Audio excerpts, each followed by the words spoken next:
17 years have passed since the time when our main character was last in his motherland in Korea. The young man was standing in the columbarium in front of 2 urns. It was all that remained as a memory of his parents. The boy looked down at the floor. He recalled a time when he was really interested in what the price of life might be. 17 years ago, a shipwreck occurred in the Gulf of Aden. At 22 hours 33 minutes, the huge liner went to the bottom, and passengers were trying to save themselves in the water around them. Trying to stay afloat in the limitless cold water, our hero called his parents, trying to find his closest relatives in this chaos. Lifting the wreckage of the ship floating next to him, the young man saw his mother under it. The guy rushed to swim to her.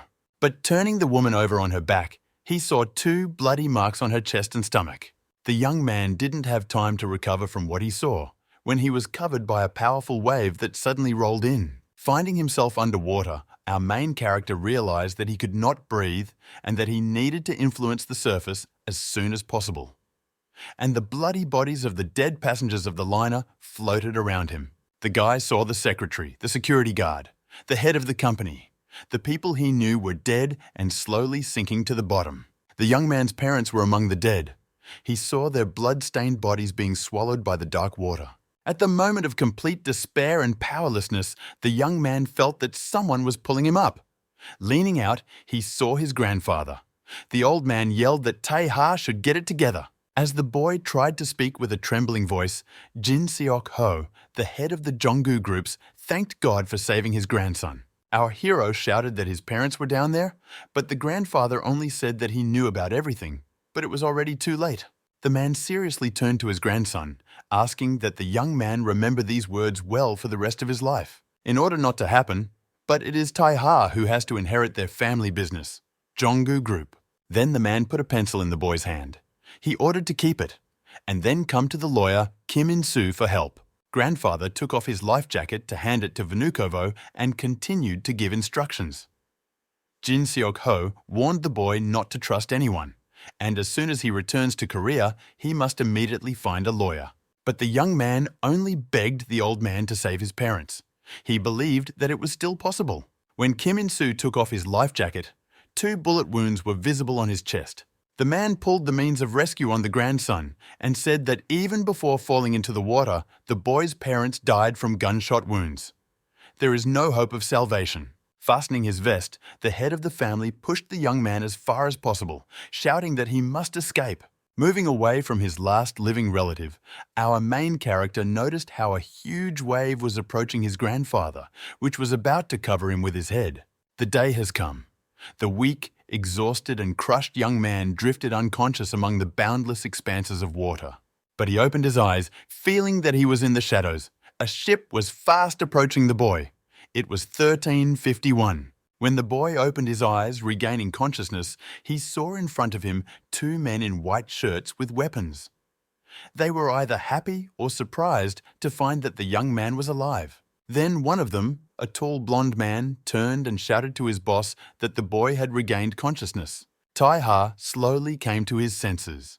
Holding his head, he looked around and listened to see if the strangers were speaking Italian. While the blonde was watching someone on top of the mast, another man asked if our main character knew their language. Our young man managed to notice an unusual tattoo on the redhead's neck. This could mean that these people are not simple at all. In a moment, the woman jumped from the top of the mast and smoothly, like a cat, landed next to our main character. She bent over the boy, examined him intently and seriously asked how he ended up on their boat. The guards intervened, saying that the young man did not speak their language. The woman reluctantly ordered to find an interpreter, even a sign interpreter, if that was the case. But Jin Tae-ha interrupted their argument. He spoke in good Italian about the shipwreck in which he survived and that their boat was attacked nearby. The woman was surprised at this development. It turns out that the boy understood them perfectly. Then she asked where their guest was from. Our main character told that he is Korean. When he and his family were swimming across the bay, armed men appeared and killed his parents and grandfather. The woman tried to understand if all this was true. After all, it was a strange coincidence that the young man survived and got on an Italian ship. Besides, on the boat of the Salerno family. Everyone laughed in unison because the guy who speaks Italian happened to be on their ship. And not just anywhere, but in the middle of the Gulf of Aden. Not believing the possibility of such a coincidence, Regina Salerno pointed the dagger at Taiha's throat. The woman was the head of the sales division of the Salerno family. Trying to find at least some way out, our young man handed her the pen that his grandfather had finally given him. This was to prove that everything he said was true. The boy, holding a pen, said once again that he was the grandson of the chairman of the Korean company Jonggu Group. He tried to convince everyone that he could be useful if his life was spared and not thrown overboard. Regina had heard that the Jonggu Group is the richest company in Korea. Was this guy part of that family? She ordered subordinates to check the news. While the men searched their smartphones for the latest messages, the woman asked if our hero knew any other languages. Taiha replied that he can speak a little bit of all the basic languages: English, Japanese, Hindi, Arabic, Spanish, Esperanto. Meanwhile, the guards found news from Korea. They showed Regina a notification that the group's leader Jong and his son and his family were missing. This meant that the boy was telling the truth. The young man remembered his grandfather's last words. He asked to keep the pen and find Kim In-soo's lawyer. This man was supposed to help. Therefore, Taiha asked for an opportunity to call a member of his family in Korea. It was 12 minutes past 1 in Seoul. The phone rang and the man answered the call. The voice on the other end asked if he could speak English, and then clarified whether to communicate with Kim In-soo's lawyer. The conversation was led by Regina Salerno. She asked if the lawyer had seen the photo that was sent to him, and then she asked if they should send the grandson of the famous company Jonggu Group to Korea. Kim In-soo raised a glass of liquor with ice cubes floating in it to his mouth.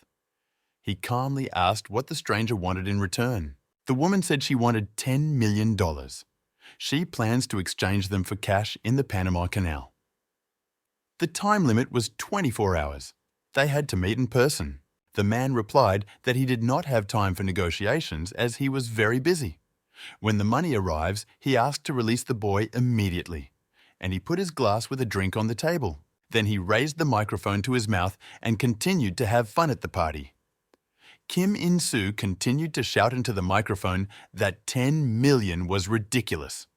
He himself is ready to give $1 million for the murder of this young man. Next, the lawyer spoke to someone on the phone, still holding the microphone to his mouth. He demanded to kill our hero as soon as possible and send him video evidence. And after that, he promised to transfer the money immediately. Kim In-soo assured that it was only a few pressures. And at this time, Jin Taiha was listening to all this. The guards were talking to the lawyer on a loudspeaker. Then he set a condition. If the boy is not removed, then the murders on the ship will be hanged on the rescuers of the young man. Despair and hopelessness at this moment took possession of the hero. At that time, the lawyer reported to someone on the phone that there was no reason to worry. He had conveyed everything and warned the bandits from the neighborhood. The stranger said with satisfaction that the Jonggu Group was no longer owned by the owners. He was sitting in a chair and enjoying alcohol. Jin Taiha was still looking at the phone. He could not believe that his life should have ended so easily in just 5 minutes. Regina Salerno took the phone and said that unfortunately, now there is no reason to save the boy. Our main character asked for help. That woman asked why this to her. After all, now he is not a member of a rich family. And the boy heard the conversation. Most likely, the young man's funeral is already being prepared in Korea. And that could mean only one thing. They wanted to kill the boy from the very beginning. This was necessary in order to take all the power into their hands and eliminate the family of owners. While Regina was talking to the young man, her subordinates were talking. They knew that the woman was not going to kill our hero, but was just having fun. Taiha tried to understand why he had to die when he survived. Why do those whose names he does not even know want to kill him? What is the essence of this position? Suddenly, one of the people ran into the room. The man was excited. He shouted loudly that the ship had been attacked. It was 3 speedboats and a helicopter. They surrounded the ship and did not hesitate to use weapons. Regina asked if it wasn't Interpol. However, this option was immediately rejected. After all, the attackers did not get in touch. It made her wonder who would dare to attack the Salerno family boat so unceremoniously. Then everything fell into place. It was the Koreans they had been talking to recently. They probably wanted to take the boy away. Jintai. Ha took a pen out of his pocket and put it in his hand. He began to scratch the skin on the back of his hand. While they looked at him with incomprehension and surprise, he said that there was no way they would pay Chong. Therefore, there is no point in killing him. He clenched his hand into a fist. It bore the same mark as the tattoo on the neck of one of the guards. The boy said that if he gets the power to take revenge, he will be loyal to his saviors until death. While our hero was convincing that he would be useful to the Italians, Regina was surprised when he managed to notice the seal of their family. Then she laughed and ordered her men to get ready. They finally had a holiday. And then she turned to the young man and asked if he could answer for his words. Jin Tai Ha remembered his grandfather's request to become the leader of the Jonggu group no matter what. He gritted his teeth and glared at Regina. It was a sign of tacit consent. The woman said that from now on the boy's life belongs to the Salerno family. He will live for her and must die for her. She ordered to look carefully. After all, she was his future. At that time, a helicopter was approaching them, and the savior of our main character was standing with 2 daggers in her hands, ready to fight. And so, 17 years later, the young man stood next to the urns, which did not even contain the ashes of his relatives. But only here he could say hello. He turned to his parents, assuring them that they would certainly see how he would avenge their deaths. But at that moment, a whole hail of bullets was sent to the boy. Chaos reigned around. Fragments of glass flew everywhere. Several black cars drove up to the building. A dozen gunmen continued to fire on Chonggu Group's premises. Li Changgu, the manager, was unhappy that even so his men could not kiss him. And then he ordered to find the owner as soon as possible. The man did not know who this desperado was. But breaking into a company building and hoping to get out alive was a bold move. One of the company's people found a car nearby in the parking lot and told the boss about it. When they carefully opened the car, hoping not to harm anyone inside, it suddenly exploded. And while everyone was shocked by what happened, Jin Tai Ha jumped out in front of the opponents, holding 2 slingshots in his hands. The security manager noticed the black suit. He lunged at the boy, exclaiming that it was cowardly to sneak up on him. But our main character did not remain silent and noted that it is definitely not Li Changgu who should be talking about this. And in a few moments, he delivered a series of quick and accurate blows. In a few more minutes, the young man's opponent fell. His body was like a sieve, dismembered and bloody. There were more questions than answers. Everyone was interested in how it happened and who this guy was. Our hero approached a white car parked near the car that exploded. The boy opened the door and looked inside. There he found a bag of money, closed the door and walked around the car, heading for the trunk. Opening it, he heard the lawyer's voice. The man was tied up and begged Jin Tai Ha to have mercy on him and let him go. He tried to convince that he was only following instructions from above and that what was done was not his initiative at all. The young man cold-bloodedly poured money from the bag directly on the lawyer. He paid no attention to his excuses. Tai Ha said it was $10 million. The money that was promised to him 17 years ago has finally reached the addressee. The lawyer was shocked by what he heard. Our main character said that on that day, on the verge of life and death, he was reborn. And at that moment, he pulled out a lighter, lit it on fire, and threw it into the trunk. The flame rose higher and higher. The guy took out a cigar from his pocket and lit it from the fire that covered the car. He turned to his parents and grandfather and apologized for being late. The smoke from the car rises higher and higher. The boy hoped that his family would end up in a bright and much better world. He promised that he would take care of the rest himself. Our main character was walking away from the parking lot. Behind him lay the corpses of Chonggu Group's bodyguards and crimson smears of blood on the asphalt. Then the guy moved on to the next point of his plan. But no one was going to just let the young man into the office. The company's guards fired machine guns at him, trying to finish him off. But after a few seconds, they were already dead. Tai Ha dodged the bullets and cut the throats of the shooters accurately and quickly with his daggers. Having found himself in the security company, the boy approached the man, who was sitting scared in the corner and watching what happened. He tried to find out who sent the young man, and then yelled at our hero that they were working with Chong, so he wouldn't be able to get out of here alive. Calmly wiping the fresh blood off his dagger, Jin Tai Ha began to say that AH Holdings was a private security company that Zhong had subcontracted with. This surprised the man very much, and the boy continued. Their job was to ensure the safety of the company's key executives and directors in the Gangbuk-gu area during off hours. Most of his non-security time is spent investigating the private lives of reporters, whistleblowers, and others opposed to Chong. It was an enterprise that worked under contract and kidnapped, beat, and killed people. Tai-ha walked into a room where 3 bound prisoners were sitting on the floor. He threw one of his daggers at them and ordered them to free themselves and get out of here.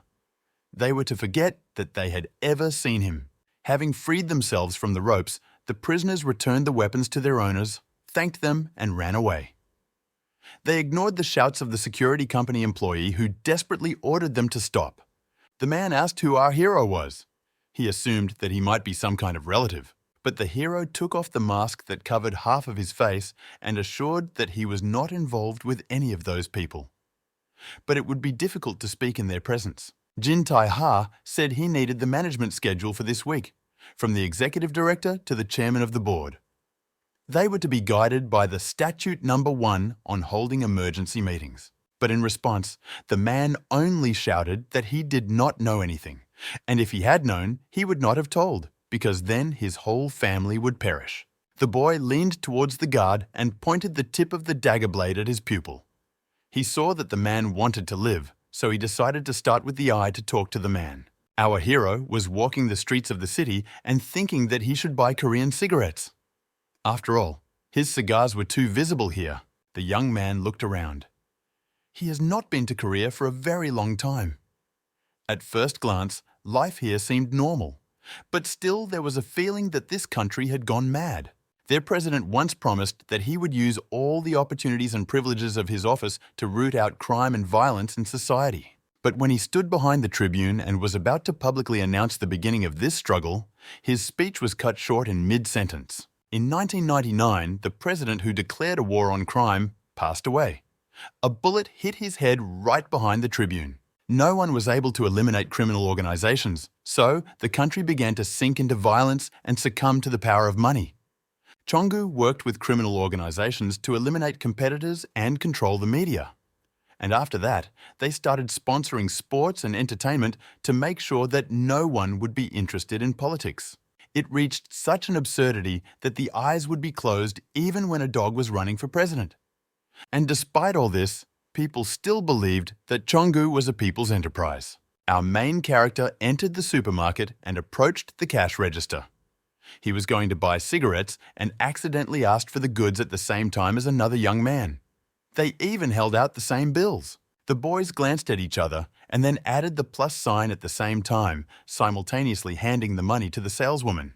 The girl was a little embarrassed and said that there was only 1 pack left. Tai-ha sighed and told the saleswoman to give the cigarettes to the other guy. "And he will get by." Our young man was standing at the entrance to the store. He stopped the guy who had given him a cigarette and asked him to treat him to one. The stranger remarked that our hero could have bought cigarettes at any other store. Jin Tai-ha said that he has not been to Korea for a long time. "That's why I wanted to buy them just to smoke one." The guy took out a pack and treated our hero to a cigarette. He noted that this is nostalgia for a rather lousy cigar. In parting, the stranger warned that smoking was prohibited there. If the young man is caught doing this, he will be taken away. So, it is better to find a suitable place for this activity. Our main character was holding a cigarette and thinking that after living 17 years among the mobsters, he can determine the level of a person just by looking at them up close. This stranger was strong. It was comparable to the monsters Tai-ha had encountered abroad. The boy wondered if there were many masters of this level in Korea. Our hero hoped that he would not have to meet this young man in a duel after all. Meanwhile, the stranger came to the building of the security company and saw only the dead bodies of the workers on the floor. After examining everything, he noticed that there were only puncture wounds on the bodies. It looked like someone was cutting sushi. Then the guy called someone. An irritated voice asked what had happened and reminded him that he had forbidden ringing at this hour. But the young man only asked if a meeting was planned for today, and then added that it should be cancelled. After all, the killer Kim In-soo started hunting for the stranger's secret interlocutor. He said that he was unable to contact the security company that was supposed to help with the protection today. "That's why I came there myself." But someone dealt with them. The attacker was armed with a knife. The boy suggested that it looked a lot like the one who killed the lawyer. It is possible that he knows the place of the secret meeting. The interlocutor was sitting drinking wine. He was surprised at what he heard, because the Chongu family always gathers in emergency situations. So no one could find out about this tradition and attack. Therefore, the search for the killer was entrusted to our stranger, and the most important condition was that no one should know about it. While the stranger was sitting over the body, examining the traces of a knife, he remembered our hero, who asked for a cigarette. More precisely, traces of cuts on his palms. These are difficult to obtain if you do not own such a weapon. Zhong Hui Min, the seventh in the five-star group, asked his interlocutor if there is anyone in their family who owns knives. But there were none. They could not even peel an apple. In addition, all family members were with him, except for the children. But, taking into account the excitement, the young man was offered an additional 100 million for security services. Zhong Hui Min said he would come, but he still insisted that security should be strengthened. Such persistence began to annoy the interlocutor. He grunted that he understood and hung up. Then he gave his phone to a subordinate and continued to be indignant that he, a gangster, was telling him how to act. This can lead to death. Then the head went to the meeting. Hui Min then called the president. He said that he was only helping Chong until today. And then he wants to leave. An additional 100 million won was able to convince him to stay for a while. After all, only a fool could refuse such an amount. Then, the boy told someone that it is difficult to tell in detail, but it seems that they are being pursued by a serious enemy. Meanwhile, our hero was standing behind the stranger. When Hui Min noticed the figure of our young man, he ended the conversation. He joked that one cigarette probably wasn't enough. Tai Ha replied that there must be a reason why a specialist could be found near the crime scene. He was following a stranger. The young man grabbed his head. On this day, he was embarrassed more than once. First a cigarette, then surveillance. The boy chastised himself. This happened to him for the first time. He lost his vigilance and did not notice the tail. Before starting, our protagonist asked if his opponent was also from Chongu. Hui Min recalled that he was just on the phone and said that he was only helping the company. Tai Ha should have heard that. It didn't change anything. In a fraction of a second, our guy took out his knives and charged. His opponent quickly parried the blow. Their match was exciting. Strong, fast, skillful warriors met in a duel. Zhong Hui and Min swung to strike his opponent, only to find his weapon flying into small pieces. And he didn't even notice when Jin Tai Ha cut her. But what was much more important was that the opponent disappeared. The boy looked around intently, but there was no sign of the warrior. Just looking up, he noticed his opponent on the wall, who was preparing for another attack. Hui Min said that Chongu is really unhappy. You don't have to be very lucky to be the target of such a monster. And at this time, our hero was approaching him in the air with knives at the ready. Without weapons, the boy had little chance to emerge victorious from this battle, and he understood it. In a moment, a powerful gift knocked him off his feet and threw him several meters. Zhong was lying on the asphalt. A bloody wound was visible on his chest, and our young man was walking away. But suddenly, Tai Ha heard the faint voice of his opponent. The boy wanted to know what the warrior's plan was. After all, he tracked down his opponent, defeated him, but left him alive and just walks away. Therefore, the question was whether our hero would regret his act. But the Avenger had his own rules, which he was not going to break. The young man only killed Chongu's men. He advised not to pursue, not to stop, and not to get in his eyes. And if Zhong Hui Min helps the company again, he won't be pardoned a second time. Tai Ha said if the opponent is so worried, then it can be considered as paying back the cigarette debt. The defeated, wounded boy was lying face down. Staring into the dark night sky, he realized that he had been given life in exchange for a cigarette. It turned out that he was worth very cheap. Our protagonist returned to his parked car. Already sitting behind the wheel, he grimaced in pain. The boy was injured in the battle. The wound was shallow, so he could move. Moreover, Jin Tai Ha was going to take revenge, the plan of which had been hatching for 17 years. He had 32 minutes left. The boy plunged into dark, lingering memories. There was a lot of blood and horror in them. His mother covered his eyes to protect him and prevent him from seeing his father's death. The boy rushed to his father, who was standing in front of a group of armed criminals. He was afraid, but he wanted to help. But Jin Soo-hyuk, our protagonist's father and the company's managing director, yelled at his wife to take Tai-ha and run away. The woman obeyed, although the young man did not want to leave his father. The mother took her son to a safe place and ordered to find a life jacket and jump into the sea. She leaned over her son and said that he must survive. Her eyes were full of tears. And at this time, a man in uniform pointed a machine gun in their direction. He said that he was very annoyed by this very scene. And then he added that he had said from the very beginning that it was necessary to blow up everyone and everything. Another moment and he would have fired. Our hero's mother shouted for the boy to run away from there as soon as possible. There was no choice. Jin Tai-ha ran as hard as he could, falling and getting up again. His eyes filled with tears and his whole body was filled with despair and fear. And within a few minutes the ship exploded. This day completely turned his life around. And so, 17 years later, the Chong leadership gathered in a secret hideout in Kanbuka. Jin Joo-hee, the eldest daughter and headmistress, was drinking wine at dinner and asked who killed their lawyer. Jin Ja-seong, the second son and director of Jong's Foreign Trade Association, took a cigarette out of his cigarette case. He noted that the deceased lived for 2 families, so it is possible that the murder was ordered by his mistress. The woman remarked that she did not understand how it was possible to be so disgusting. However, the brother added that it is not for her to judge, having lovers. Jin Jon-won, the head of Jong's car company, the 4th son, asked pragmatically what fate Kim In-soo's CEO held. The guy wanted to deal with it as soon as possible. But all these conversations were interrupted by a hand strike on the table. The man who sat at the head of the family gathering asked for silence. It was Jin Gu-ho, the eldest son, the head of Chonggu Electronics. He turned to his eldest son Jin Jong. He, smiling, said that 2 of their employees remained at the scene of the incident. After making sure that there were no other witnesses, these people were removed, and the interrogation did not bring any results. These workers were only subcontractors and knew nothing. And in order to avoid information leakage, everything was explained to the police. But the father was not so optimistic. He threw a glass of wine at his son, apparently displeased to hear that. As everyone watched with bated breath, Jin Gu-ho asked about the 5 stars. Jin Jong, after a short stupor, put on a smile again and replied that they didn't know anything and asked to send someone. The choice fell on Jong Hui-min. The boy had the 7th place in the rating. Father didn't like it.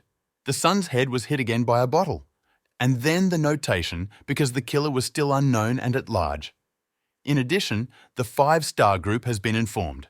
Holding a broken bottle near his son's throat, the man continued to say that if the manager and Jin Soo-hyuk had not died 17 years ago, such an incompetent would not have been accepted into the family. Wounds and bruises were visible on the boy's forehead. But he still said with a smile that he was just as easy to find in South Korea as Chong. It only takes 12 hours. At the table, brother and sister whispered to each other. They wondered why everything still remains the same. The father hates his eldest son and always treats him badly. But in reality, everything was not quite like that. Father didn't hate Jin Jong. He was afraid of him. The guy left the room after such a tense conversation. He took a napkin to wipe his forehead and asked the assistant to give him the phone. Then he asked how their boys were doing. The girl replied that everything is fine. Jong-man was a little nervous. He said that he was worried and was very interested in how things would turn out. A white car sped down the road. Our main character was thinking about everything that happened during these 17 years while driving. All this time, he was following Chong. It started the very day he was taken in by the Salerno family, a scared little boy. When our young man's grandfather died, his eldest son Jin Gu-ho took over the shares and became the head of the firm. Things went very fast. Everything was decided before the funeral was over. The man took advantage of the chaos that followed the failure of the war on crime. He decided to unite with other forces, for example, with the 5 Stars organization. This helped consolidate his power. From then on, the world belonged to Chong. But at the earliest need, the family would come to the secret vault for a family gathering. Everything has always been like this since the time of my grandfather. Traditions have not changed, but he killed his grandfather to change this system. and our hero's father and mother and himself. Meanwhile, the security guard of the company saw a stranger's car, which was recorded by a surveillance camera. The man immediately called the management. He asked if anyone else was coming, but I heard that everyone is already in place. The guard reported that a car was approaching the main gate at a high speed right now. This alarmed everyone. Only a psycho could do that. So they decided to immediately raise the bollards. But that couldn't stop Jin Tai-ha. Even when he saw an obstacle ahead, he only pressed the gas pedal deeper. Meanwhile, the family continued their dinner. Our young man was not going to use any tricks on those who lived a cowardly life. The car hit bollards, the hood crumpled. Meanwhile, the boy managed to unbuckle his seatbelt and get his weapon. The next step was to get rid of the guards. The men barely had time to raise their heads as our hero flew at them with knives. Not even a minute passed when the young man left behind only 3 corpses with numerous cut wounds.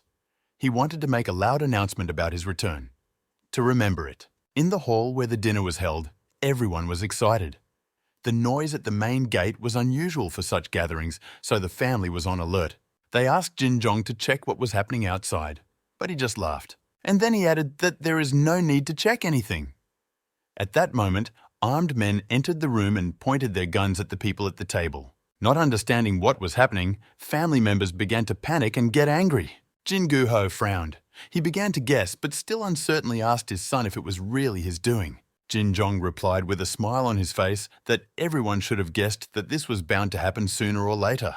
He said that the reason for his father's hatred was that he was afraid of losing his place and dying like his grandfather once had. Because it was Jin Jong who killed my father's grandfather and younger brother.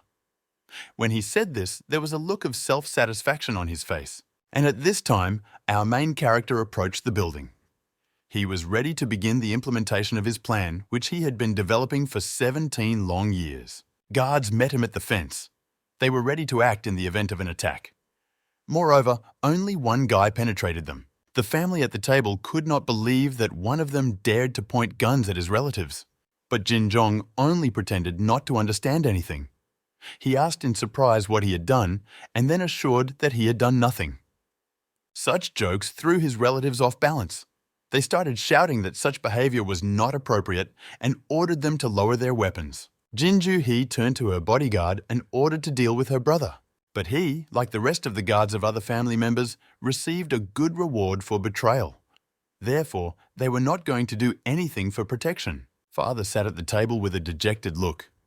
He said that he expected such a betrayal from anyone, but not from his own people. Even Baek Jun-soo, head of security and Jin Gu-ho's personal bodyguard, remarked that he was no longer guarding the man, but protecting Jong. Jin Jon-wo shouted that they were the Joseon dynasty. So it's a completely stupid plan to get a seat in Chong like that. One of the guards approached the noisy man and corrected him that it was the Jin Jong committee. And then he put the gun to his head and fired. The next victims were the eldest daughter Jin Ju-hee and the second son Jin Ja-seong. Jin Gu-ho bowed his head and said that he understood that his son would do something like this one day. The day his younger brother died of leukemia without a single wound. And the wife, not having received any payments, filed for divorce. All this was the work of his son. Father had a premonition. Probably that is why I kept as far away from him as possible. At this time, the man already felt anger and hatred. Jin Jong approached his father and put the muzzle of a gun to his head. He recalled how 17 years ago he had sent a young man, as if he were a special agent, on a ship to the Gulf of Aden to kill his grandfather and brothers. The man shouted that he should have done it. If the post of manager went to Soo-hyuk's son, they wouldn't be here at all now. But the boy was interested in why he never received the place of the heir. He bent down to his father's head, resting his forehead against his forehead. The man answered honestly that he thought that if he gave up the place of the heir, he would die at the hands of his own son. Jin Jong agreed that it would indeed be the case. However, he added that he was sorry to hear it. He now held the gun near Jin Gu-ho's heart. The man said that even if his son kills him, he will not get the position of leader. The young man said he knew. Change of power due to political or material coups was not recognized. Such were the rules of the committee. But the question was what to do with someone who was on the street, and not at all on the side of the family. The father did not understand who he was talking about. Jin Jong said that the aristocrat who had been waiting for revenge for 17 years would cover it all up. And then he fired a bullet into the man's head. And our main character single-handedly dealt with a dozen armed guards who tried to stop him, but he confidently moved forward. The boy understood that the main forces of Chonggu's group were under the command of the security service. That is, at least the heads of the security department were to be bodyguards for managers. Our main character wondered if this could mean that they were all here. It solved many problems. Quickly orienting himself, Tai-ha bypassed several guards and, like a shield, covered himself with one of the security chiefs. He immediately forbade all his men to shoot. But, perhaps being nervous in a stressful situation, one of the men pulled the trigger. Our young man immediately rushed into the attack. A few moments later, the shooter stared at his weapon in a daze. The barrel of the gun was cut in two by the blade of a sharp knife, and the young man confidently went to the long-awaited revenge, killing all the guards on his way. Realizing that the situation was getting out of hand, one of the security chiefs ordered his men to evacuate Corporation Chief Chonggu. At this point, our protagonist threw one of his knives to prevent this instruction from being carried out. Security chiefs Kim Il-seok, Kim Chil-soo, and Young Chil-ho came to find out what the cause of the commotion was. They had been working for 10 years and were surprised that only one person had arranged all this. But this was Kim Chil-soo's area of responsibility. That is why he insisted that he would manage on his own. His colleague noted that this would affect performance ratings. Tai-ha, meanwhile, continued to fight. He felt pain, which meant that the young man was injured. And at that moment, unexpectedly, he received a powerful punch from the head of the security service. It threw him several meters. The man wanted to finish what he had started and was already preparing to deliver a few more blows. He shouted that he would kill the boy for daring to come there. Our hero agreed that now is not the time to exchange physical strength. He held a knife firmly in his hand, and in the next moment, he cut the body of the attacker with a strong, accurate blow. The man froze with his fist at the ready. The other two colleagues of the head of the security service were shocked by what they saw. But they didn't even have time to fight back. The young man did not even give them a chance to use their weapons. His sharp knives took the lives of men in a flash. That's how he got to the entrance of the house, and the wounded head of the security service was barely dragging behind him. He survived and was going to take revenge on his offender. Tai-ha noted that it took longer to get here than he thought, and it was suspiciously quiet in the house itself. Looking around, the boy began to think that everyone had escaped through a secret passage that he might not know about. But then he went into the room and Jin Jong was waiting for him. He was sitting with a gun on the table. Corpses were lying around. The guy invited our hero to sit down and rest after such a difficult journey here. This was not what Tai-ha expected. Those whom he had come to kill lay on the floor with iconic wounds. And Chonggu's manager was sitting at the table with a hole in his head. The guy said that our hero is even cooler than he thought. And working as a killer apparently does not prevent him from taking care of his skin. And after this young man said that they had not seen each other for a long time and called our boy's name, he realized that it was the elder Jin Gu-ho in front of him. Jin Jong said that the conversation could be casual since their parents were friends. Then he said that he was very sad here. That's why he was waiting for a guest. And he added that he considers it his duty to explain everything. The boy recalled the events of 17 years ago, when our hero almost drowned and was picked up by an Italian mafia ship. In fact, the helicopter was already ready at that time. At this moment, Jin Jong was approached by his assistant. The girl said that it was dangerous to stay here, and it was time for them to go. But the boy was determined to finish his story. Therefore, he ordered her not to disturb. And then Tai-ha realized that he had heard that voice before. There could be no mistake. 17 years ago, the one who killed his relatives said the same thing so that he would not be disturbed. The same intonation. The special agent was in gear, but pointing the machine gun at his parents, said that he would kill everyone, and then he was going to blow up the ship. Our main character's eyes were bloodshot. He realized that the one he was looking for was now standing right in front of him, the one who ruined his life. Jin Jong continued to speak informally. He said with a smile on his face that he wanted to kill Jin Tai-ha. Our young man prepared for battle. He shouted that now is the time to do it, because he came here for the same thing. And in response I heard that when you come to Korea, you have to behave normally. Then he was asked if he wished to continue this informal conversation. Our boy thought. Jin Jong knew that Tai Ha had survived 17 years ago and that the young man had been taken by the Salerno family and had become a killer. But why did he not do anything until now, but started a coup when the hero returned? The young man firmly decided that the coup should not succeed. After all, there must be a reason for such an attack. If successful, his opponent will be able to rise to the post of manager, and this cannot be allowed. Meanwhile, all the traitorous guards gathered in the room and were already preparing to fulfill their main task, to kill the boy. The bullets fired at our young man never hit the target. He skillfully dodged or fought them off with knives. Chong's men took turns trying to neutralize their enemy.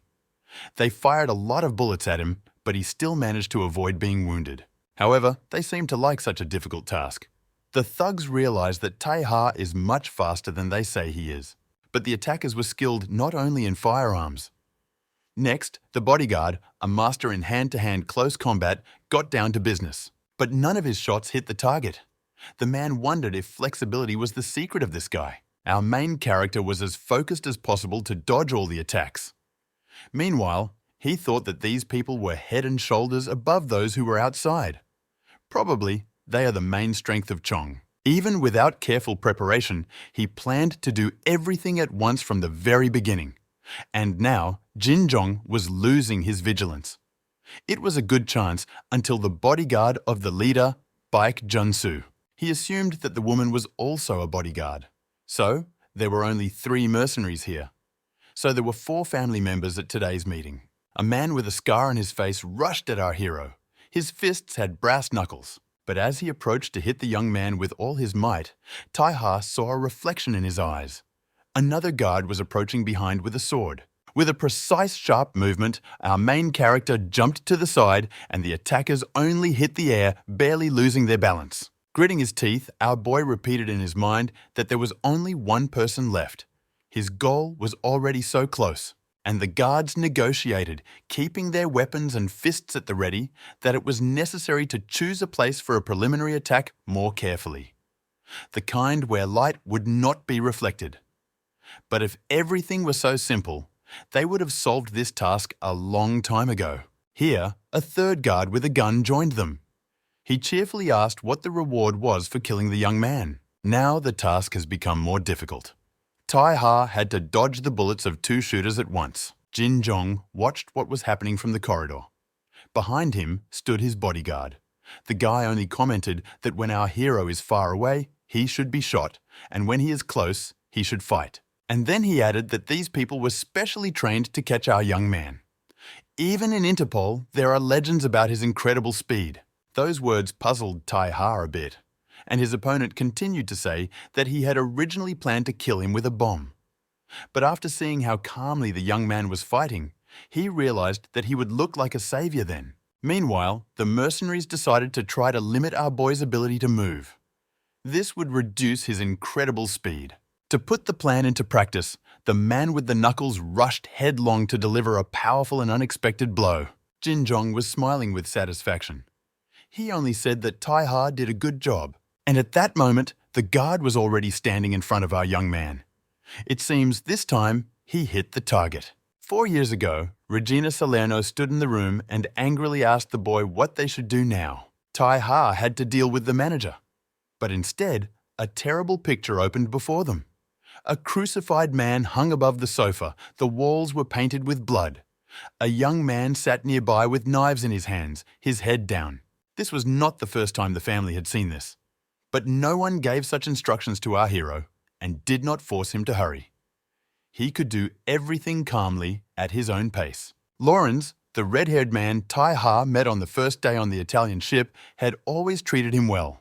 Regina Salerno understood that perhaps it was because of this that the young man painfully felt the pain of betrayal. But she noted that if he continued to kill in this way, it would only create animosity towards the boy.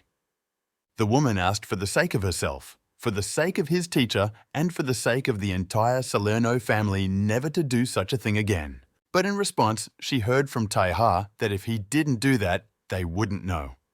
This phrase puzzled, so Regina decided to question what the boy meant. Our hero then replied that when a person who betrayed his family dies quietly, others will not feel or understand it. It is necessary to know, so that rumors about the terrible death of the family traitor spread like a plague. It is necessary to exaggerate them, expose them, but vividly convey them all to the living. Then they will not betray. Otherwise, find and kill again those who dare to do this. The young man was extremely serious and determined then. In order not to kill, one must kill in the most important way. Regina Salerno repeated these words as a conclusion from the boy's bizarre speech. She found it hard to believe that a man standing in the middle of the Phlegethon River without a single drop of blood on his face would carry such nonsense. Exhaling, the woman said that, as expected, the role of a killer does not suit the young man. Such a successful, it would seem, hit by the guard ended in a complete fiasco for him. A few seconds later, he collapsed, breathless from nasal wounds. No one expected this. In a moment, the second mercenary with a sword died at the hands of our hero. He, too, was powerless against dexterity and sharp blades. Incredible speed can defeat a sword. All who saw his full power died underestimating it, because he was really strong. The third guard was no longer so confident. He felt fear and hopelessness. The head of security appeared behind Jin Jong and his bodyguard. He was calm and confident. The man ordered to take the boy to a safe place as soon as possible. Our hero managed to notice that his enemy was leaving. He started shouting and rushed to intercept. Tai Ha knocks down the gun-wielding guard in his way and rushes towards his victim. Baek Jun-soo, the head of the security service, blocked his way. He called the boy by name and said that they had not seen each other for a long time. Our main character recognized the man. He jumped up, crossed his knives and wanted to strike. But what a surprise it was that the man stopped the sharp blades with only 2 fingers of one hand. Baek Jun admitted that the young man had grown incredibly, and with the other hand, clenched into a fist, he prepared to strike. From this powerful blow, the boy flew up. He felt a terrible pain in his chest. This meant that the ribs were broken. While the young man coughed up blood, the man broke his weapon with one hand as if it were a toy.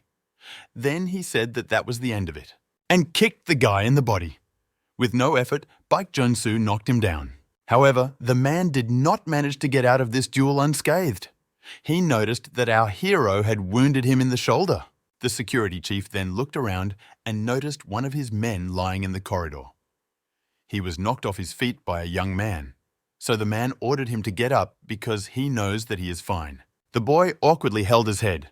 He said he was a little surprised, and in general, he almost did not die. Baek Jun said that they will soon blow up everything here, so he had to take his colleague and climb from here to the street. Meanwhile, our main character continued to lie on the floor of an empty room. When the man entered the helicopter, Jin Jong asked if everything was finished. The answer was that everything is fine. Once they take off, everything will be activated. The boy wanted to fly faster.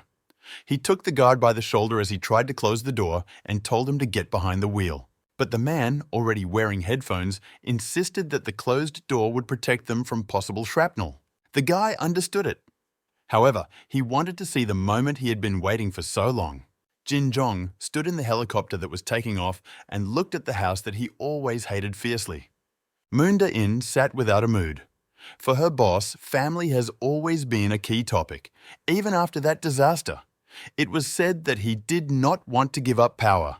In addition, he left the girl when he was leaving that house at the moment when everything became as dangerous as possible. Jin Jong looked down and sympathized with our hero. People were always dying around him. And then he turned and said that at first the word family, came from the word slave, famulous.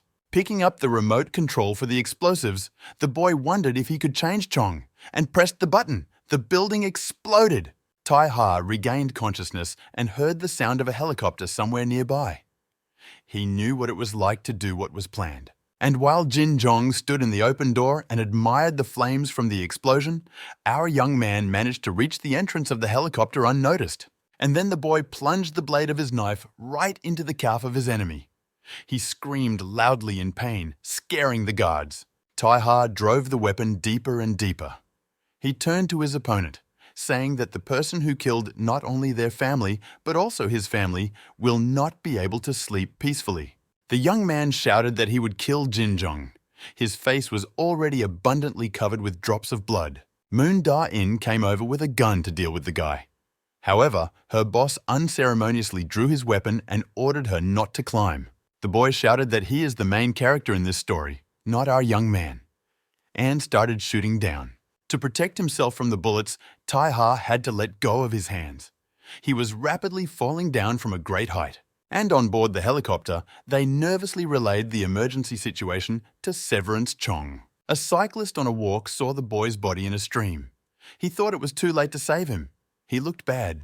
But as he was about to leave, the boy heard a quiet request for help. The stranger was alive. Tai-ha continued to plead for salvation, and also, like a mantra, he repeated that this is far from the end. The voice message asked for help. Someone refused to pass an alcohol test for the third time and continued to call himself a representative of the House of Representatives. The guy was sitting at the computer and energetically typing. He wrote whether the interlocutor knows who he is. It was Kim Edenith.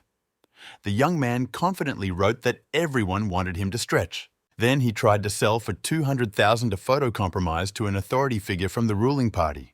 But the interlocutor paid only 30.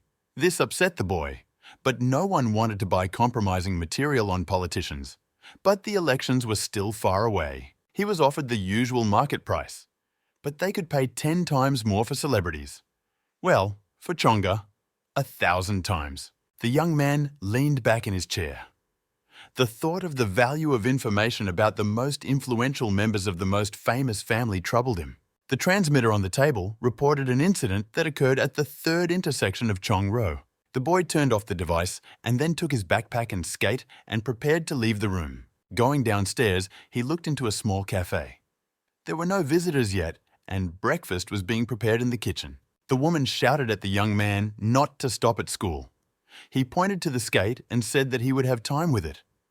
The guy refused the offer to eat before going out because he really didn't have that much time. He looked at his aunt and thought that the problem was that she really didn't understand anything. 3 men walked into the pub. They arrogantly said that such a tasteless soup would never be sold here. That is why they offered to vacate the premises. Standing in front in a suit was Joe Bok-soo, the leader of the Yabari group. He mockingly asked again if the woman agreed to leave here. But she just continued to cut the ingredients, muttering that again they had come for interest since the very morning.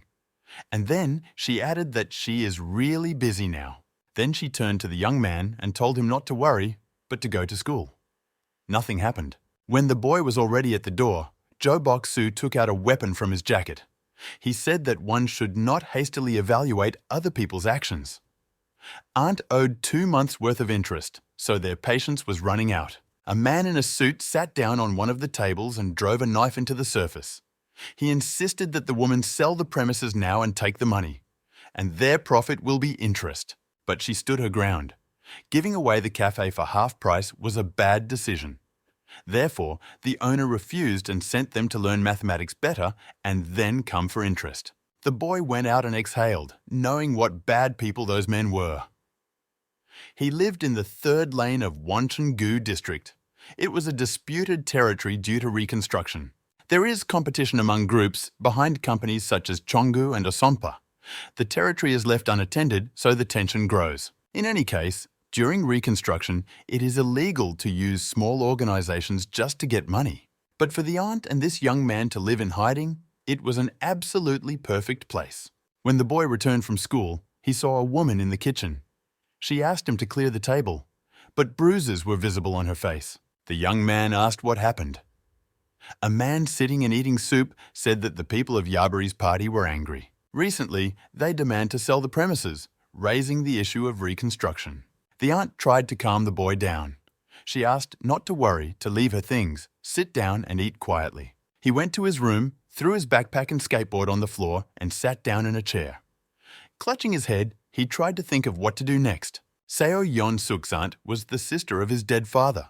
She was once a successful professor at a medical university, but she had to leave the hospital because of Osompa's hatred. Then she took the little boy, who remained an orphan, and fled to this place. It was not her fault that she served tasteless soups and sauces with vinegar. It was not her fault at all. The guy was sitting in a room that looked more like a server room. He was typing something quickly on the keyboard. The phrase about the good payouts for celebrity defamation and even bigger ones for Chong was running through his head. So he wrote to his regular customer and sent him 2 photos.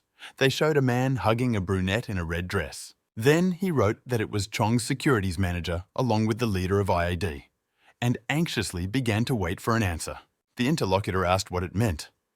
The young man wrote back that he was promised 10 times more for celebrities and 1,000 times more for Chonga.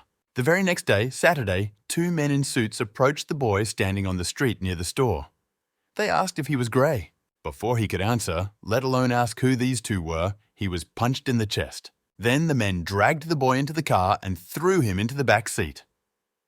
Now he understood very well why such a huge sum of money was paid for compromising information on Chong. It was just bait. The young man was brought to the security company, sat down at a table where a man with a folder was going through the materials opposite him. He thought it was just another spread of gossip. In fact, the guy turned out to be much worse. The manager returned to him the sheet with the 2 photos that he had sent the day before and seriously asked where he got these photos from. The boy just sat there silently and stared at the man, gritting his teeth. The man assumed it was what his father had stolen last. He was the son of Chong Electronics senior researcher Huang Jingu, the man who was known to be the one who betrayed Chong.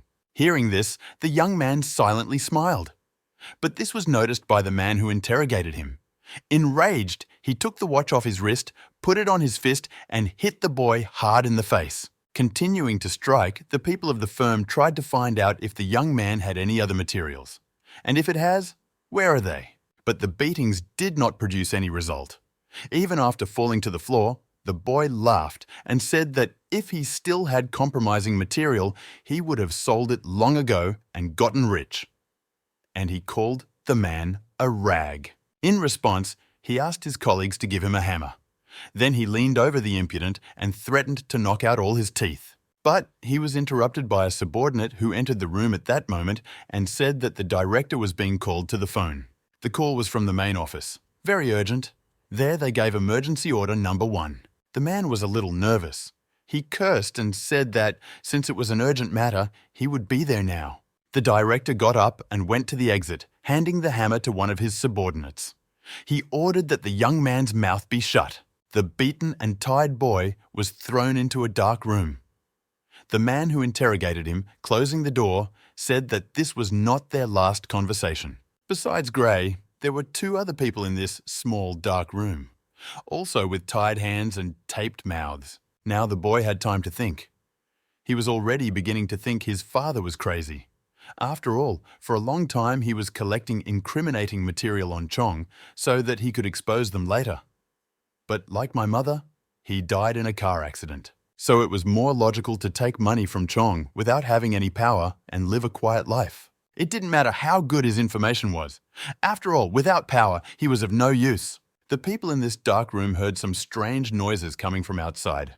Someone shouted that it was an attack. After a while, the door opened. A guy in a black suit came in, threw a knife at them, and told them to cut the ropes and get out of here. He had a mask on his face. The young man, before walking away, turned and told them never to remember that they had ever seen him. When the prisoners fled from the premises of the security company, they finally thanked the stranger for saving them. Turning around, Gray saw that there were many corpses with stab wounds on the floor. He wondered if one person could handle them all. When the young man returned home, his aunt was horrified at his appearance in the cafe. Then she asked what happened to his face. The woman was already getting angry, but the guy assured her that everything was fine and nothing serious had happened, and there was no need to worry. And only then, when he closed the door of his room behind him, sat down on the floor in the dark and tried to understand what had happened. He wondered who the young man was, whether he was sent by Osompa or another group. A guy single-handedly killed people with guns and only knives. His opponents were Chongu's men, but that didn't seem to bother the warrior at all. Gray opened drawer after drawer in search of the right flash drive and wondered if it was someone who had provoked this first-rate assassin, or if it was just hatred of Chong. As he placed the right medium, he remembered the interrogation in which they tried to find out if there was any more information from his father. The flash drive contained folders with recordings of conversations, information about Chong's leadership, and documents. But the boy knew that without power, none of this mattered. He needed strength. So now Gray was trying to find any information about this mysterious stranger. It was difficult, just seeing the face once. The young man was going through folders with important documents, and in one of them he found the safety manual. If there was a serious incident in the company, an emergency management meeting was held. The partner companies controlled an area in the Gangbuk area that connected Mount Bukaksan and the Wanchon-gu area. The exact location will not be known until the meeting is over. The young man still did not know who the stranger was, but it seemed to him that a person whose enemy is Chong-gu could not be bad. The transmitter sounded a message that support was required. There was a murder at House 13 on 4th Street in Wanchon-gu.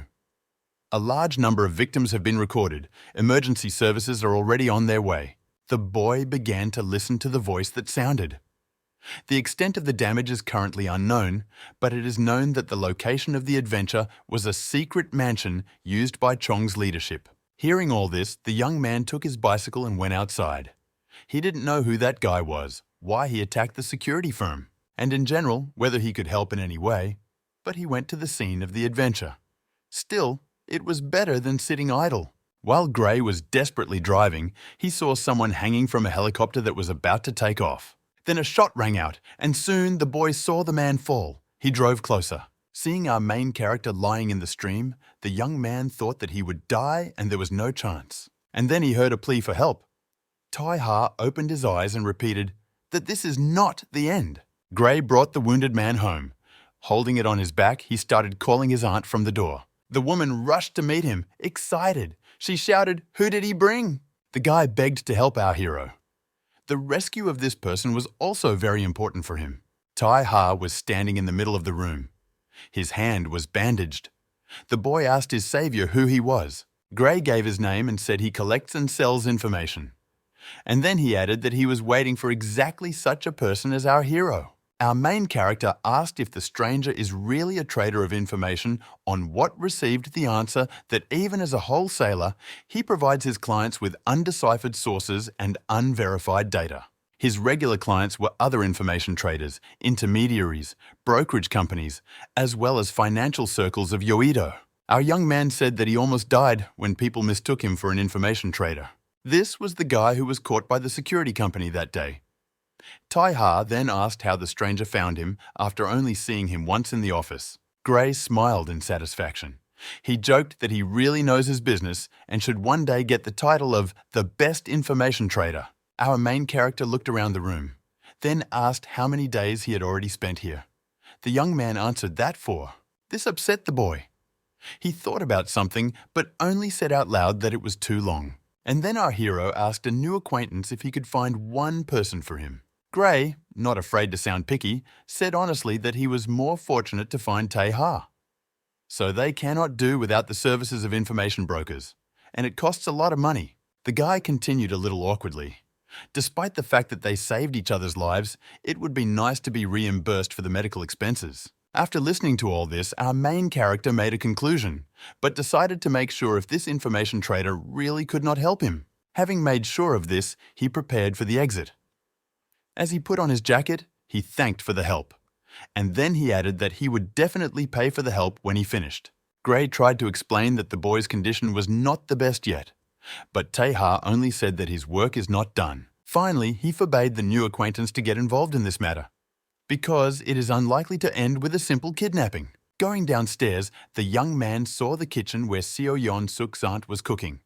The woman warned that he should not walk with such a wound. A piece of broken ribs can pop out from wrong movements. The boy bent down to thank the doctor who saved him, and he also promised to thank her later. That woman clarified that she is not a doctor but the owner of a restaurant. So if the seams burst, don't blame her. The young man went outside and looked around. There was something like a market around. Then he heard his phone ring. Tai Ha stopped and saw that it wasn't his phone. This puzzled him, but he still answered the call. Gray was on the other end of the phone. He said his smartphone is broken, and this model is the same. No device can withstand a fall from such a height, unless Nokia 3310. The boy also said that there was another cover in his jacket pocket. These were headphones with a built-in microphone that had to be worn. Their battery lasts 12 hours, but the ears are connected via Bluetooth, so you have to keep them nearby.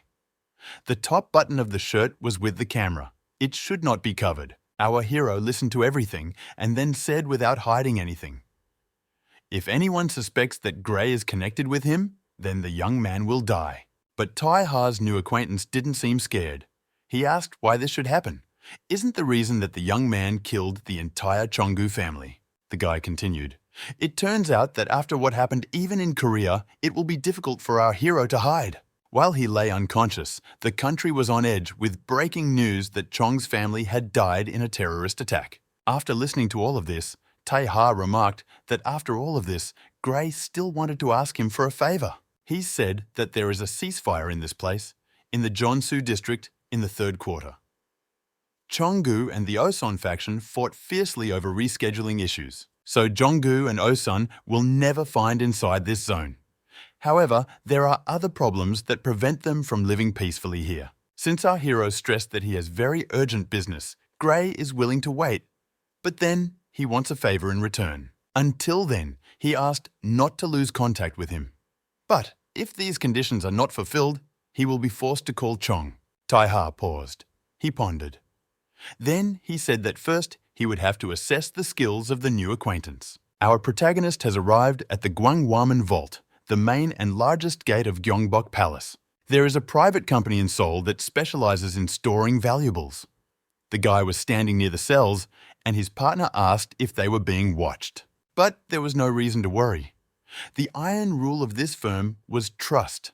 Therefore, they never work with other companies. Most people who apply to such organizations have dirty secrets. Therefore, if you need to hide something, such places are perfect for it. Gray noticed that there was a fake passport, a wad of dollars, and a white bulletproof vest. There were no spy gadgets like a camera button. He wondered why there was no gun. The boy had a knife, but he could not fight only with him. Our young man buttoned up his shirt, under which was a bulletproof vest.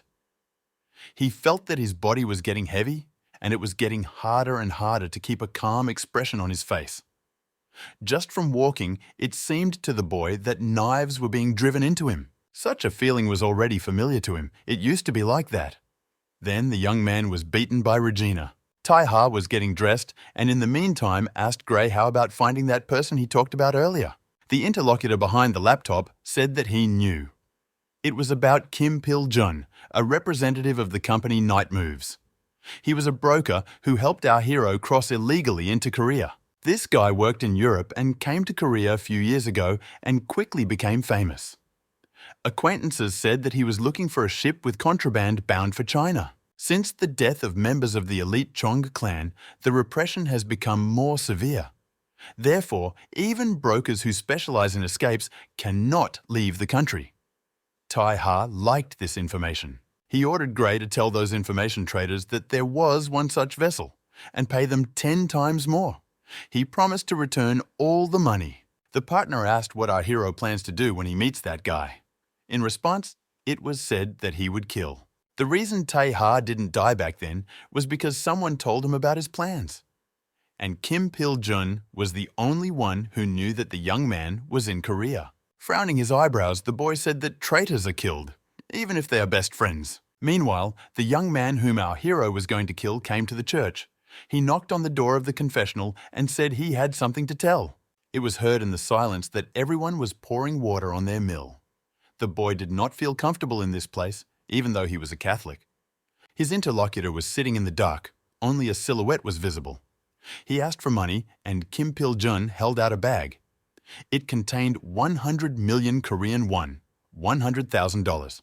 The guy said that it would be profitable to exchange them. However, you can't trust anyone in this country.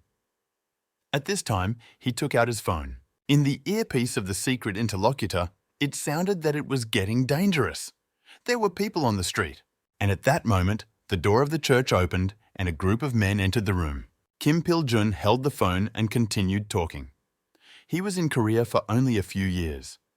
And he wondered how a mysterious stranger would get hold of a ship that even an escape specialist didn't know about. The confession booth was surrounded. The guy continued to tell how things were going here. There is a rule that a person who cannot be trusted dies. And when the boy said that his interlocutor should follow it, Tai-ha said that he had lost his mind. After all, he did not recognize his friend's voice at all. Kim Pil-jun's voice trembled. He repeated that the young man was supposed to be dead. Drops of sweat began to glisten on his forehead. Then he began to obey himself because he did not guess earlier. Even the Italian proverb as a password did not lead him to this idea. Then the guy said that all this is due to gambling addiction. He lost everything and returned to Korea. But he could not get rid of the habit. He fell into a game set up by Chong and ended up hundreds of millions in debt. Then he told when Tae-ha will come to Korea. The guy quietly took out his gun and said that if he had known that they wanted to kill his friend, he might have kept quiet. And then he remembered the story in Naples. But this did not settle our hero. The very next moment, a knife went through the throat of the traitor who was pointing a gun at the interlocutor. The men near the door, hearing strange sounds inside the confessional, began to get nervous. Gray was sitting in the car with a laptop. He warned that getting involved in a fight is dangerous for our hero because he already has broken ribs and an arm as well as a bullet hole. Tai-ha came out of the confessional and addressed the men, saying that if they were already working with Kim Pil-jun, he should have told them not to bring guns into the church. Silence should be kept in the temple, especially at night. He then said that they should pray before attacking. After all, angels will meet them soon. Our hero remarked that he didn't care if these people were subordinates of Kim Pil-jun or if he found them somewhere on the street. To use knives and beat against one, the young man assumed that they had come here to kill him. He slowly took out his knife and warned that he couldn't just let them go now. This monologue only irritated self-confident men. They rushed at Tai-ha to kill and take the money. Gray watched this and was shocked. Not only did this guy have his arm broken, but his ribs were also broken by a bullet. He had no idea how it was possible to get into a fight in such a state. But it turned out that one hand was more than enough for Tai-ha. He killed his attackers quickly and skillfully. One by one, they fell from the precise blows of the sharp blade. Our hero thought that if he scattered these bandits like this immediately, something unforeseen would definitely happen. They will not leave just like that because there was a lot of money right under their noses. Therefore, the adrenaline in the blood was doing its job. Therefore, among these men, there must have been at least one who brought here what their brothers forbade. And indeed, a shot rang out in the room. Tai-ha considered his next course of action. If he decides to use his legs, he will only have one chance. Having planned everything, he was next to the shooter in a moment and solved him with several precise movements. The gun fell to the floor of the church well beyond the body of its owner. This shocked both the attackers and Gray, who watched it from the car. The guy straightened up, looked around the blinded opponents and asked who would be next. His carmate couldn't understand what he had just seen.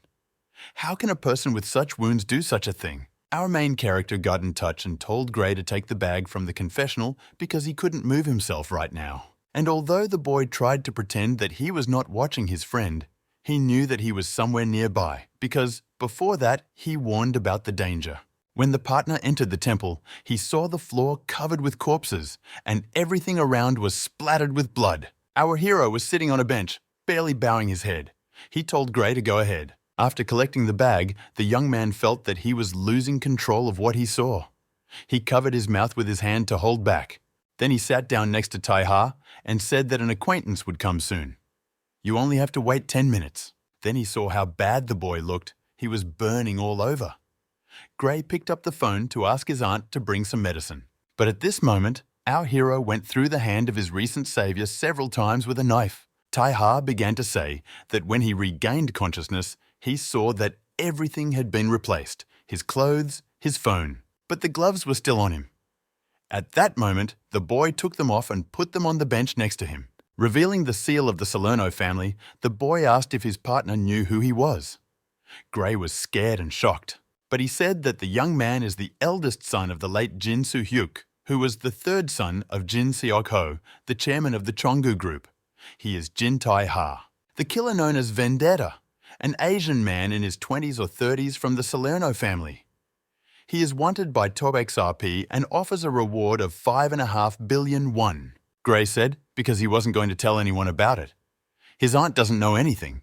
He only wanted our boy to fulfill his request. Tai Ha asked if the request was so important that the young man ignored the danger to his life and the good reward.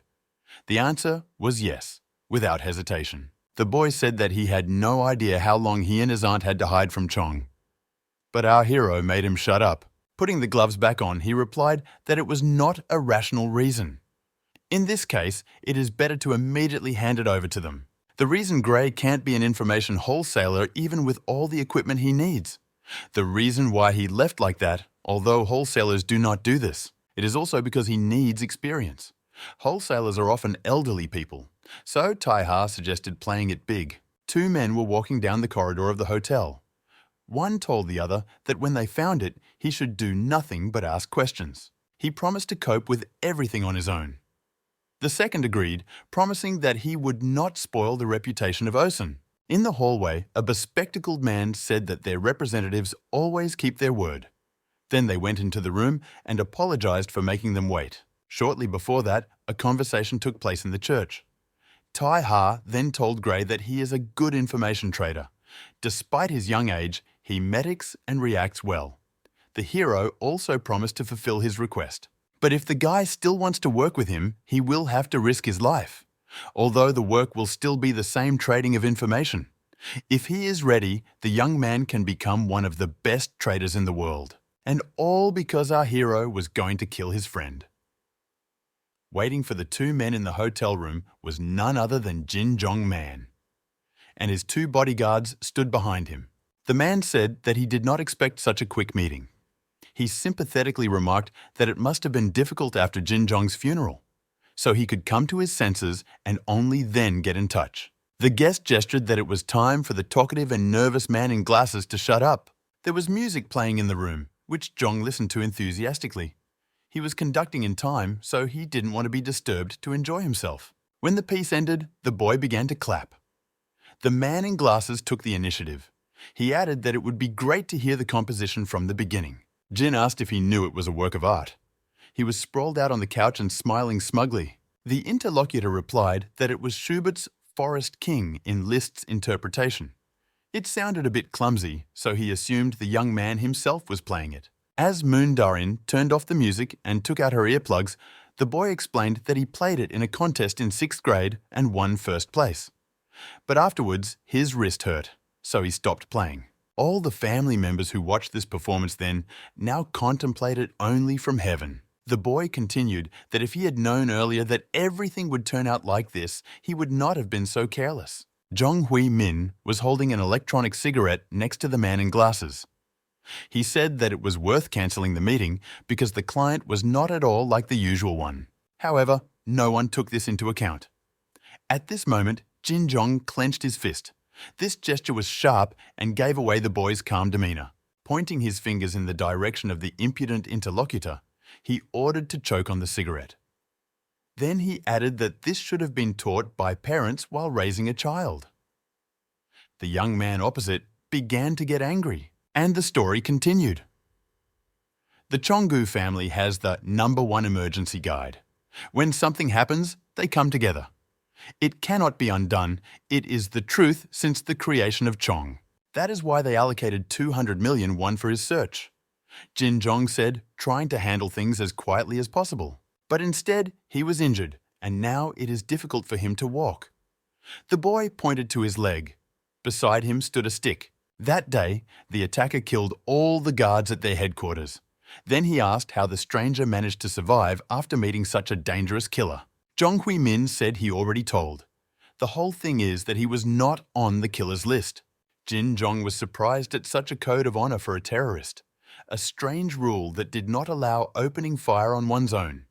The guy got angry. He broke his cigarette and shouted that the interlocutor should watch his words. There could be no actions that could damage the reputation of his organization or parents. Jong said he was jealous. After all, his relatives will no longer be able to verify anything, even with a notary, because they are dead. The guy put the pieces of the electronic device on the table and asked who dealt with this killer after all. The answer was that it was Baek Jun-soo, a grey-haired guard standing behind the boy. The bespectacled man turned to the aforementioned head of security and asked if that was true. Bayek was the personal bodyguard of the CEO of Chonggu Group. He stood with his hands behind his back and calmly confirmed what was said. The bespectacled man said he understood the gist of the situation. He asked to say what Jin Zhong wanted. He replied that he was not interested in compensation, but the guests have to keep quiet about it. First, Zhong Huimin had to deny that he had ever met the attacker. No matter who asks, the answer should be this. The boy didn't understand why Chonggu wanted to hide it. Will they pretend that nothing happened? A man in glasses took out a cigarette and lit it. Leaning back on the sofa, he asked if these were all the conditions. Jin Zhong started to get angry. He started to say that he was sure of something, but Baek Jun-soo held his shoulder. The boy turned, not understanding the actions of his bodyguard. But in response, I heard that he assured that everything was fine. Then the bespectacled man apologized for saying too much and offered to light the security chief Baek. But he refused, saying that he was trying to leave. This surprised the guest. Jin Zhong tilted his head, understanding that this is how the elders ignore the younger ones. He will become the next president, and how should he deal with the consequences? The man in glasses said that you shouldn't carry nonsense. Sometimes it's better to just shut up, and contemptuously called him a kid. Getting up from the sofa, he added that this is exactly what their president would say. That is why he is here. Then the guests went to the exit. In the end, the senior told Baek Jun-soo's boss that they would continue after making arrangements. And already at the door, he added that next time he should prepare an ashtray earlier, putting a napkin soaked in water in it. In the elevator, Zhong Huimin told his partner that he is an incredible person. He had just really put the pressure on Chong. In response, it was said that this was the purpose of his arrival. Jin Zhong still doesn't know the rules of this world. Of course, Chairman Jin Gu-ho couldn't tell them to him, but they themselves are to blame for not dealing with such a traitor earlier. The man added that it was likely that the incident at the villa was set up by Jin Zhong himself to become the head of the company. Already in the hall, he told Zhong Huimin that they needed to find the attacker before the others. This phrase shocked the boy. He reminded that the killer is dead. But the man denied. This statement was false. It turns out that Baek Jun-soo, the head of the Chonggu Group's security service, never kills people. Jin Zhong wouldn't hire an actor. Too many of Chief Baek's disciples died that night. He just found a person who would turn everything upside down and die. Zhong Huimin said he had a guess. When he saw the attacker, he said that he had come to Korea after many years of absence. Then asked if he should offer the boy to work for them. By using it, they would seem to be able to capture Chonga. The man said that this thought was interesting, but this mysterious avenger should just be killed. Jin Zhong had most likely hired Zhong Huimin because he was certain that the boy would lose to this unknown. The man, accompanied by his men, went to the car, saying goodbye to the boy that he should return and take revenge. He added that he hates 5 stars, but cannot watch their people being beaten. It was Kim Jae-pil, vice president of 5 Star. And in the room, Jin Zhong was making himself an alcoholic drink. He said there is one thing he learned from his father. The guards stood at the end of the room. The glass table next to the sofa was completely shattered. Probably, all the emotions after the meeting poured out on him. The guy said he was good at reading the atmosphere. When Kim Jae-pil asked if Baek Jun-soo killed Tai Ha, there was tension in the air. After taking a sip of his drink, Jin sat down on the couch. He found it strange that the security guard was going to deal with the attacker that night, but jumped into the helicopter. And then the boy's leg ended up in this condition. The head of the security service stood silently, only looking at the owner.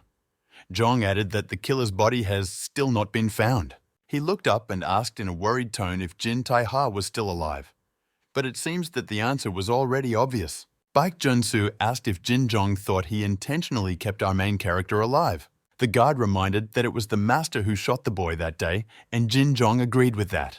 The CEO then clarified that if Baek Jun-soo had killed Tai-ha back then, things wouldn't have gotten this far. The head of the guard admitted that Jin Zhong had become much stronger, and he hadn't expected it. He, throwing a glass with a drink which broke against the wall of the table, got up from the sofa. As he left the room, the managing director informed Jun-soo that it didn't matter much. The most important thing for him at the moment is the board of directors. And, walking to the exit, he emphasized that he must win the vote by a significant margin to get to the committee. However, whether Jin Tai-ha is alive or not, the security chief must not betray Jin Jong. Baek Jun-soo discreetly assured the managing director that he would keep his word to the end. The Trinity climbed to the roof of the building, where a helicopter stood ready on the landing pad. Standing in front of the rotorcraft was Moon Young-min. Jin Jong ironically asked if he was still alive. The guard emotionally protested that the owner had promised him a completely different job and begged to reconsider the decision to reassign him. He did not agree that as the protector of the main family members, he should be responsible for the security of the ordinary director. Annoyed, Yong-min sincerely admitted that under no circumstances would he betray his master. Stepping closer to him, Jin Jong asked with a sly smile who else could have done it if not him. He recalled that it was thanks to Moon Young-min that everything ended in a personnel reshuffle, and he should be happy that he remained alive. So ignoring him, the trio went to the helicopter. The guard wanted to address his teacher. However, Baek Jun-soo ordered him to leave, and then he added that he would contact him later. Contemplating the situation he found himself in, Moon Young-min kept a close eye on the rotorcraft as it soared into the sky. Meanwhile, the events take place in Seo Yeon-suk's aunt's restaurant, which is located in the third quarter of Changso district. Shoving his breakfast in both cheeks, Jin Tai-ha learned that Gray's father was a senior scientist at Chonggu Electronics, and it was through this that the boy learned who our hero was. Gray admitted to looking at the tattoo on his palm, the 20-year-old Asian man, the TOXRP case of the Chonggu family murder, and the photo in the Chonggu profile folder left by his father. So the boy concluded that all the events took place exactly 17 years ago. Gray asked the interlocutor if he did well, and he agreed. The aunt grumbled unhappily that her nephew couldn't seem to find another job. Giving painkillers to our hero, she specified that he should be well prepared since he was abandoned by the royal family and came for revenge after so many years. Tai-ha asked if these people were planning to betray him if they got the chance in the future. He noted with sadness that traitors are being killed. But Gray, who almost choked on his food at those words, quickly denied this idea. Tai-ha said he couldn't know for sure. Auntie agreed that a person who lived like a killer mobster could not so easily begin to trust outsiders. As he continued to eat, Vendetta announced that he was not one of those who could postpone an urgent matter under force majeure. The boy then kindly added that people who hate the Chong family and the 5 stars can't be bad in his opinion. Our hero continued his meal with an appetite, leaving his hosts to ponder what he had heard. The hosts concluded that in case of betrayal, they would deal with the enemies on their own. A trio from the Yaburi group entered the restaurant. They complained about the hot weather. The leader ordered to turn on the air conditioner because otherwise all the visitors of the restaurant will disperse and then the hostess will have nothing to pay the interest on the debt.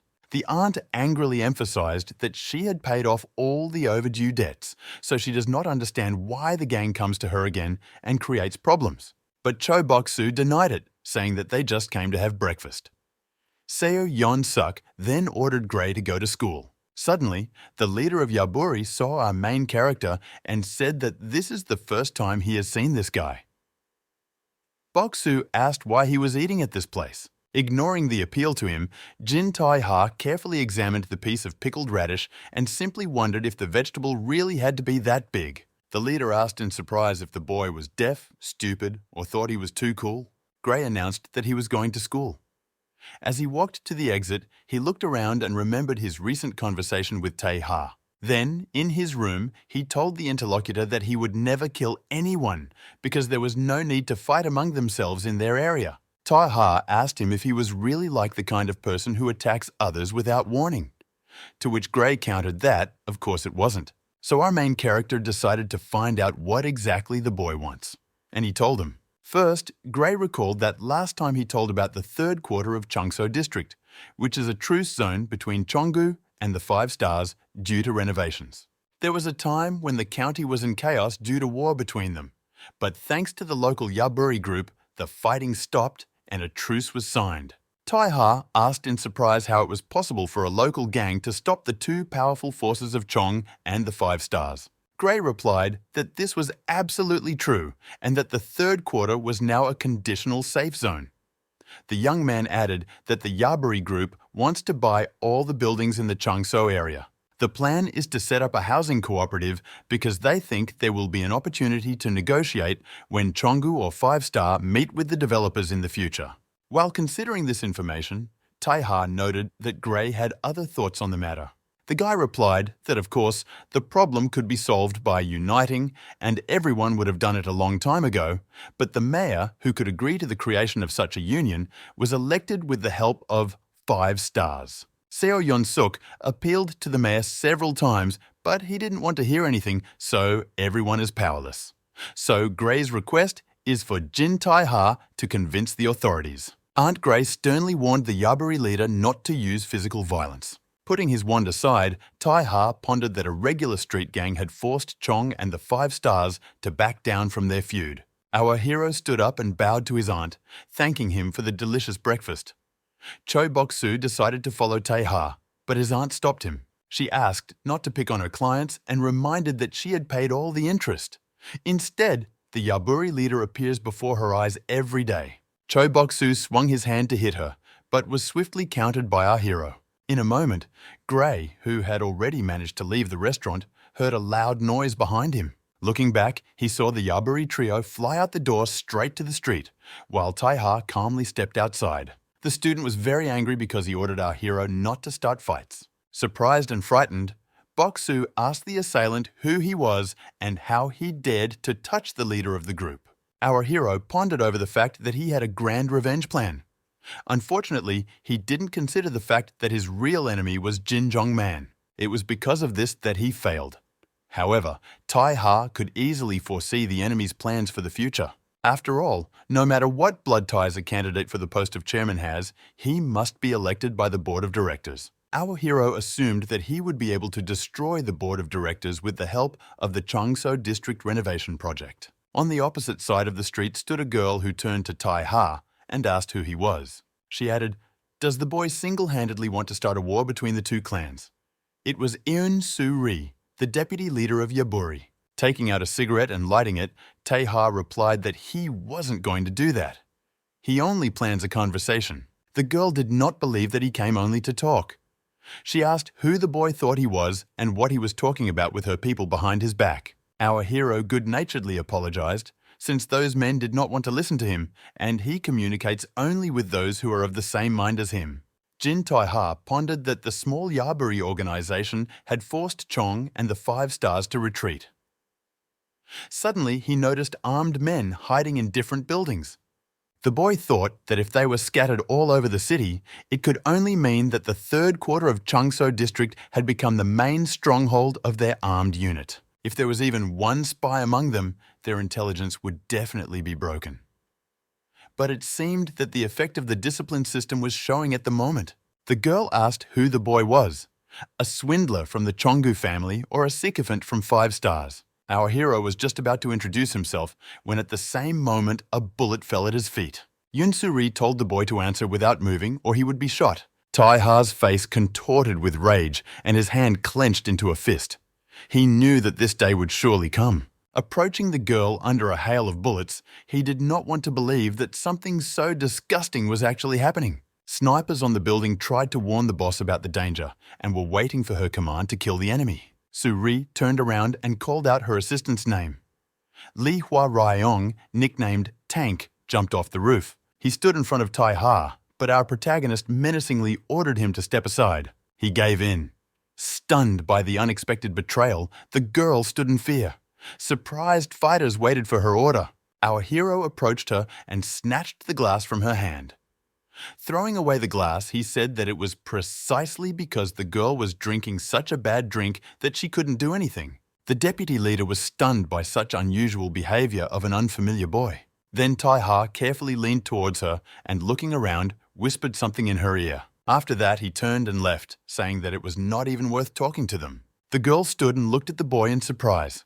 The fighters wanted to stop the insolence and were waiting for an order from the boss. Instead, Soo-ri approached Tank. He informed her that Tae-ha had no ill intentions. The girl asked if that was why he allowed the boy to approach her.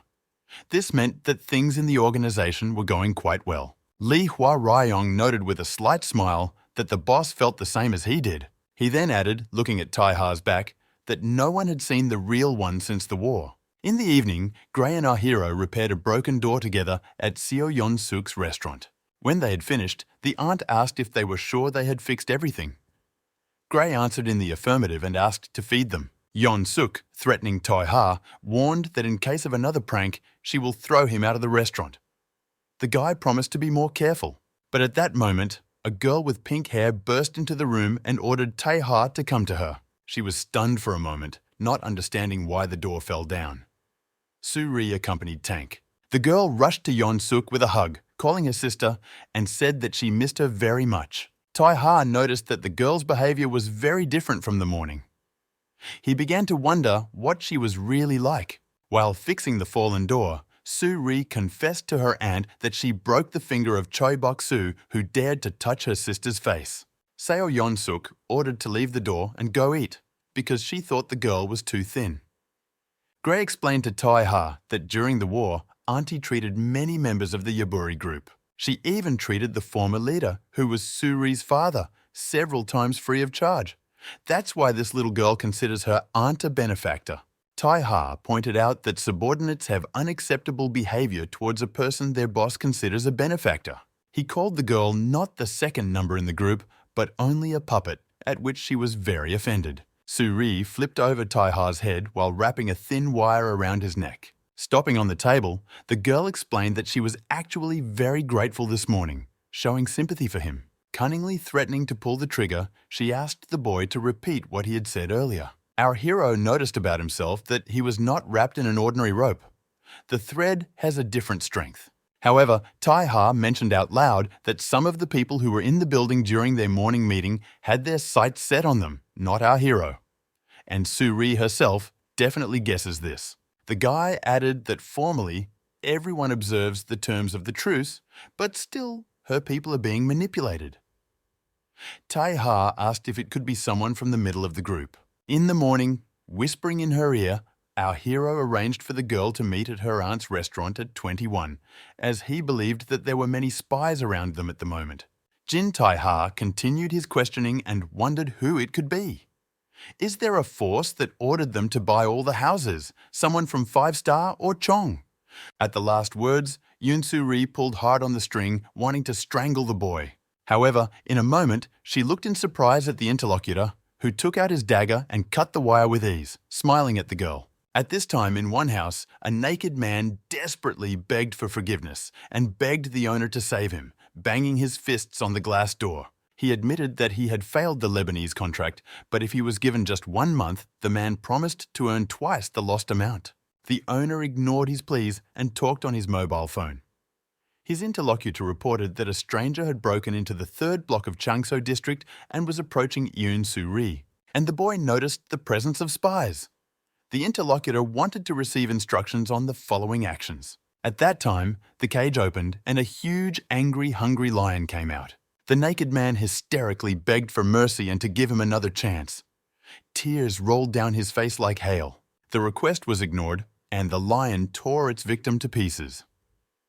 Meanwhile, the owner of the house was looking at the scent photo with Jin Tai-ha on his phone. It was Hong In-gyu, a member of the board of directors of Chonggu Electronics from the Jinjong faction.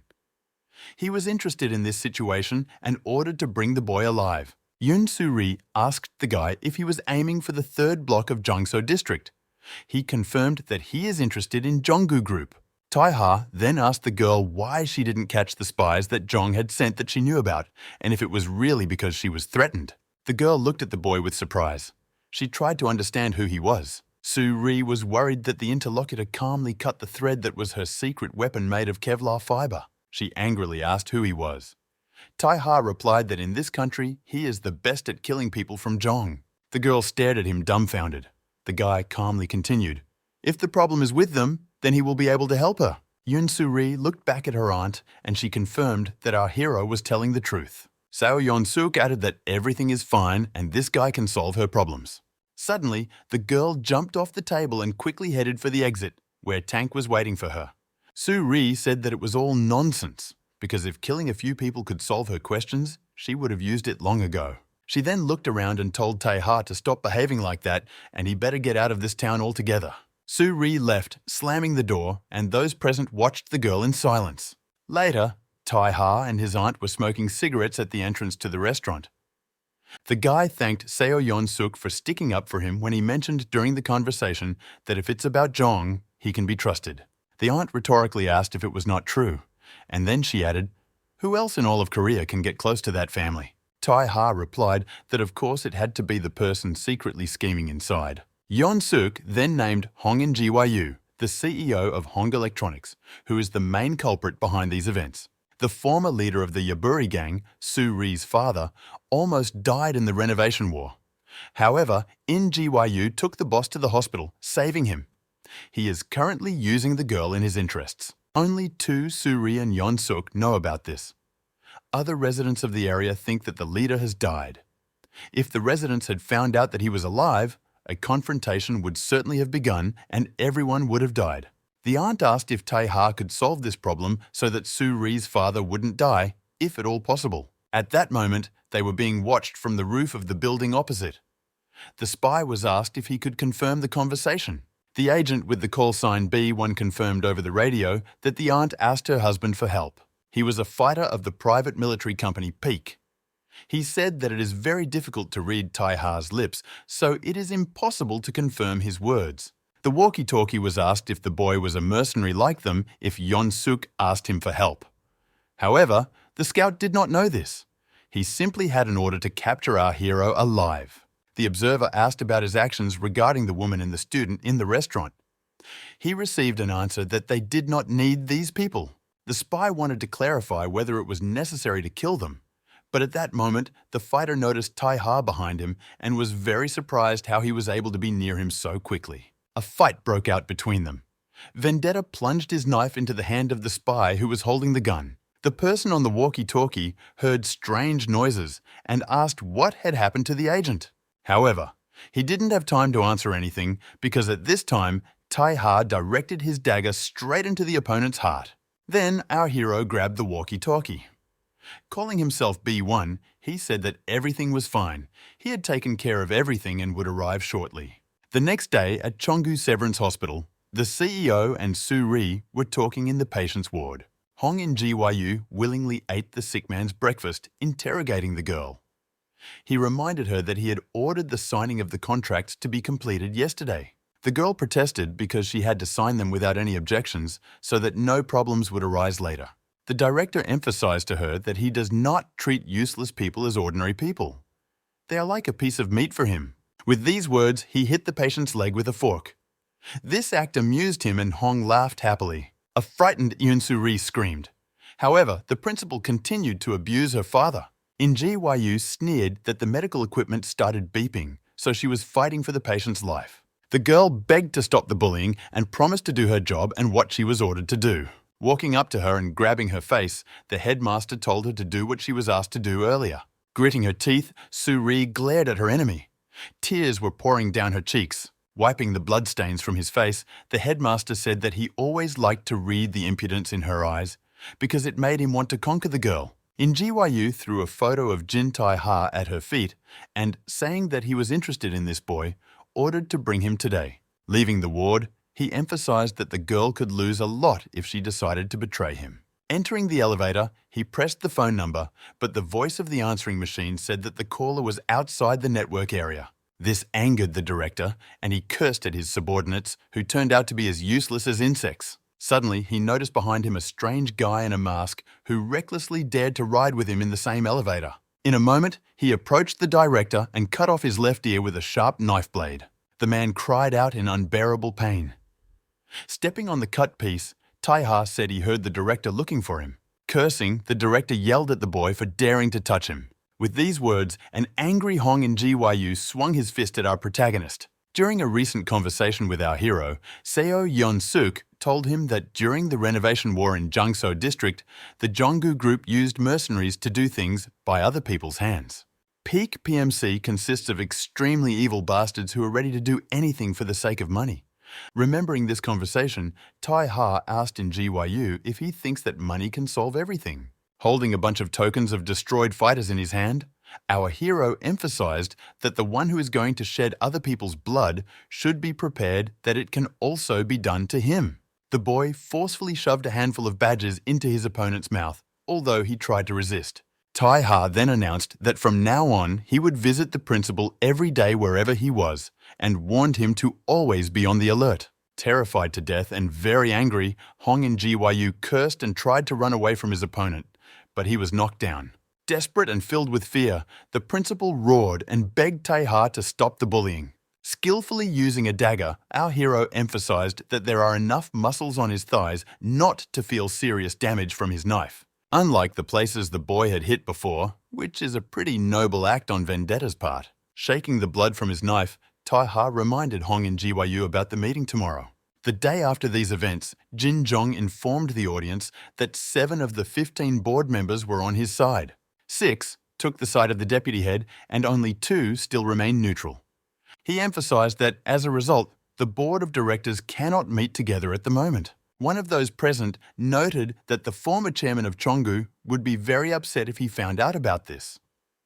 Jin Zhong said that those who hold neutrality do not understand their language. Thus, there is no other way but to explain everything to the two of them through the achievements of a young team that achieves more than the vice president.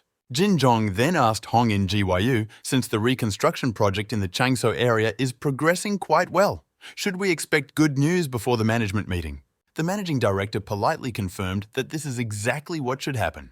With a big smile, Zhong asked him to speak informally as they had become close since they were the heads of their departments. He then asked why Gyu was so nervous since it was just a meeting and not a council meeting, adding with a sly smile, was he feeling awkward? The managing director agreed with this and apologized. Inconspicuously, he grabbed his injured leg, which was excruciatingly painful. As Gyu got into his car, he winced at the searing pain from the injuries he had received the day before. He also remembered Tai-ha's words that there is a lot of muscle on the thighs, so the damage will be minimal. He removed the false ear, accompanying the movements with insulting curses in the direction of his opponent. Suddenly, the driver asked if he could go to his house first, which threw his owner off balance. Gyu kicked the driver furiously and angrily asked why they had to go there.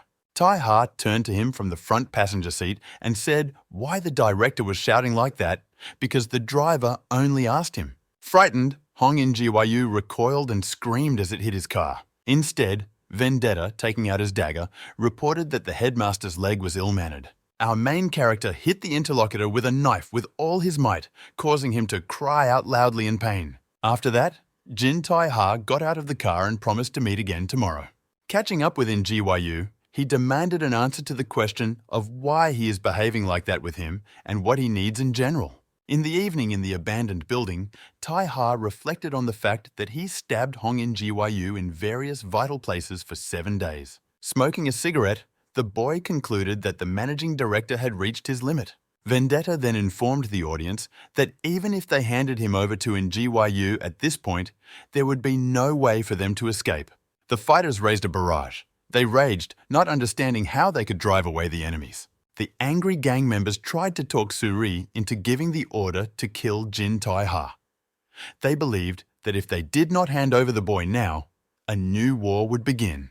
The deputy leader of Yaburi asked why the fighters came to them and told about all this. She was interrupted by Tai-ha. Shaking off the ashes from the kindling, he explained that when registering a financial certificate, which is necessary for economic activity, an unknown Error 307 appears. It makes internet banking completely inaccessible. Rumor has it that people or journalists who go against Chong suffer from this error quite often. Most of the residents of the third quarter of the Changsha district suffered not only because of this Error 307, but also because of the low speed of the internet. In addition, there was a leak of personal information. Looking through the crowd, our hero asked why the mercenaries were behaving so stupidly. These words caused a wave of indignation. The militants asked disgruntled what this stranger knew.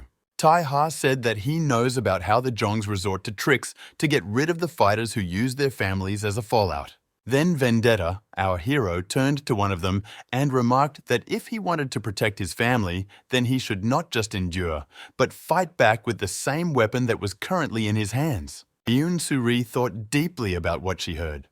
Our main character continued his speech. As in GYU tries to handle everything on his own because he can't interfere with the work of the board of directors, Tae will take responsibility by taking care of him. Others should be ready. Lee Hwa Ryong asked what our main character would get in return from this situation. Our main character happily replied that if he succeeds, he will get the position of Director Chong. Late at night, there was a meeting at Hong In-gyu's house. Taking a bite of a piece of freshly served steak, the owner's interlocutor said that the situation is tragic for both sides. It was Go In-sik, the head of Pek Peak. He sympathized with the director who was humiliated by an outsider. In GYU exclaimed indignantly, "Does his interlocutor think he likes doing this business because it's all through the board of directors?" Sik suggested that we proceed to a frank conversation. But the director said that the management meeting is called the Board of Directors meeting, but it is no different from the reorganization of the entire Chonggu Group. He added that he has been friends with Jin Gu-ho's eldest son for a long time and thinks his actions are brilliant. If Jin Jong-man does become the head of Jong, it will be like the appearance of a god for the faint of heart. The director warned the PMC leader that he must do everything right. Otherwise, if the plan with the rescheduling fails, it will also affect him through the connection within GYU. In-sik admitted that the boy also cheated on them. He asked the interlocutor if he knew the Salerno family from Italy, but he said he did not know anything.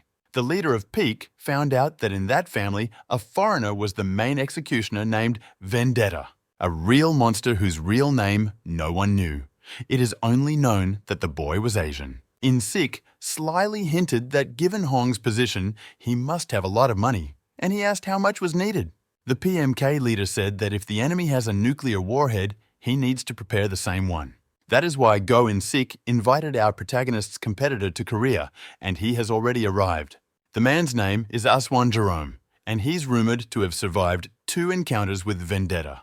Hong in GYU was displeased, as he felt that it was necessary to find someone that our hero would fear. In-sik reported that Vendetta is famous for pursuing traitors to the end wherever he is. Rumor has it that one of the enemies is hiding in the Amazon Valley in Colombia. Our hero chased him for a whole month while eating only insects. It is hard to believe because not every explorer can go into the jungle, but instead the young man returned with the traitor's head in his hand. Hong in GYU then asked if this Jerome was putting himself at risk of death, but the interlocutor replied that he was not, as he had come to Korea as soon as he heard the name Vendetta. Sik announced that the commission fee was $700,000 in advance, $300,000 as a balance, another $300,000 went to pay the broker. Also, a lot of money was spent to establish a connection with the guy. In GYU nervously smoked a cigarette. Then he asked the interlocutor how many people were left, to which the PMK chairman replied, if he wants them to unite, then the amount will double. The director immediately called his assistant and ordered 200 kilograms to be sent immediately to the first underground floor. Go In-sik asked if it would be a good idea to spend $1 million to deal with one person because Jonggu Group doesn't do that. At that time, the elevator doors opened, and in the opening, he noticed a huge pile consisting of bundles of 50,000 won banknotes. In GYU said that this should be enough until retirement, and for now, something else should be discussed. Tai Ha and Gray were looking at the floor plan of a house that the latter had acquired through his connections with the security company that runs the Changso area. Our hero asked how in GYU managed to buy a house, to which the student replied that, with the exception of Chonggu Security, most subcontractors are sold for money. Gray explained that the company needs to make money, otherwise there will always be an outflow of personnel. And it is impossible to achieve the loyalty of subordinates except for money.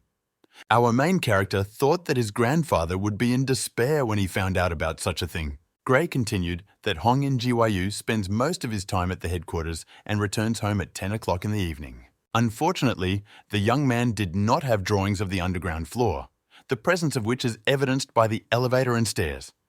The plan was either lost or in GYU himself did not provide it.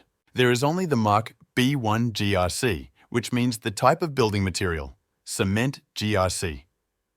Gray told what he learned about him. Cement is resistant to the effects of moisture, chemicals, or weather conditions, and is also quite elastic, so it is used to create soundproof walls, landscape structures, and zoos. Jin Tai-ha asked to do something else, whispering a request in his ear which made the boy quite surprised. Soon, our hero picked up his jacket and prepared to leave, explaining that he needed to do something. Gray was surprised at this suddenness. The surprised student asked why he wouldn't use this thing he had at home, even though he didn't think Vendetta was one to use something like that. Tai-ha explained that there was no such thing as those people and ordered to keep an eye on the CCTV cameras. Maybe outsiders would appear on them. When our hero left the building, he was approached by Tank. He asked if he was going to provoke Hong in GYU again. Vendetta explained that when a person gets stabbed every 24 hours, it doesn't sound like a provocation and the director is almost on the edge. Li Huarayong said that he has been working in this area since the Great Revolution of 1990 and knows many important people from above. However, he had never heard of Tai-ha. So Tank directly asked the boy who he was. To this, our hero said, if the interlocutor finds out who he is, what significance will it have for him? Tank warned that without a clear explanation, he would consider the boy a hindrance to his boss's work and remove him. Tai-ha thought for a moment and said that he does not catch opponents by surprise and fights fair. He then asked if Tank was a member of the 5-star group, but he didn't say anything because he was too surprised. Vendetta then said that he trusts Huarayong's skills, so he calmly walks past him. He told 5-star to take responsibility and pay for the redesign about 10 times over. Tai-ha came to Hong In-gyu's house and neutralized the guard. After that, he went into the middle of the building. Passing empty rooms one after another, he decided that the director had not yet returned home. Then, he saw an elevator that could take him to the underground floor, so the boy decided to go down there to look around. Suddenly, the lift door closed behind him, and a greeting from Hong in GYU rang out over the loudspeakers. While in his car, he said that he guessed the arrival of a guest. He wondered why he continued to follow him. The principal discovered that Tai-ha had stolen his schedule. After letting the 2 lions out of the cage, GYU told our hero that even if he is good with swords, can he defeat the beasts. He then explained that due to the deal with 5-star, he couldn't touch the 3rd quarter of Changsho district, but thanks to Tai-ha, he had an excuse to destroy the district, so he was grateful to the boy for that. He triumphantly noted that while our hero will be eaten by lions, it is at this time that armed men will tear his friends to pieces. GYU added that tonight, Tai-ha and all the beggars from Changsho will be removed like trash. After these words, he ordered the lions to eat their prey, and the animals rushed at the man. Pulling out his gun and shooting at the beasts, Vendetta asked why the director called the lions by female names. GYU was surprised to hear the sound of the shot, as he thought Tai-ha only used knives. Our hero replied that it is impossible to work with one tool, both with people and with animals, so bullets are also used. While cutting the bandage on his arm, Tai-ha calls Gray and informs him that his area will be attacked soon, so Su-ri needs to be alerted so that everyone is on the alert. Stunned by what had happened, GYU remembered the story of Vendetta, who had returned from the jungle with the head of an enemy and was filled with unspeakable fear. Gray, our hero, said that while they will defend themselves, he himself will go after Hong's soul. The horrified director broke into a sweat. The student relayed a message to Su-ri and Tank that the Petit Peak were advancing towards them, then added that Tai-ha himself is going to catch GYU, so the 3rd quarter needs to hold out until he returns. Clenching his hand into a fist, Huarayong said that they had no right to lose this battle. Gray appealed to those present to fight back, otherwise they would all be killed. The fighters approached Su-ri with the suspicion that Tai-ha caused trouble and then simply ran away, and there was no way to expect him to return. The student began to stand up for our hero, but one of the gang members interrupted him. The man reminded that the last war was quite brutal and some children of the same age as Gray died in it. Yeon-suk's aunt tried to stop the argument by assuring that Tai-ha would definitely come and she would make sure of it herself. But an advisor to the Yaburi group, a former army battalion commander and retired major general, questioned her words. Kim Soo-won asked Su-ri what she was going to do.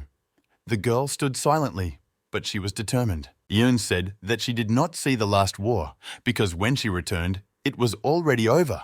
Su-ri admitted that she was scared and did not want to lose her father. Because of this, Jonggu Group used her. The fighters listened to her story with amazement. The girl continued and apologized for fooling everyone, but she wasn't going to let it happen anymore. The second leader of the Yaburi Group, proclaimed that this time they would drive Chonga out of their territory. The general director of Paikei Peak informed his subordinates that he had an order to destroy the inhabitants of the third quarter of Changsou district.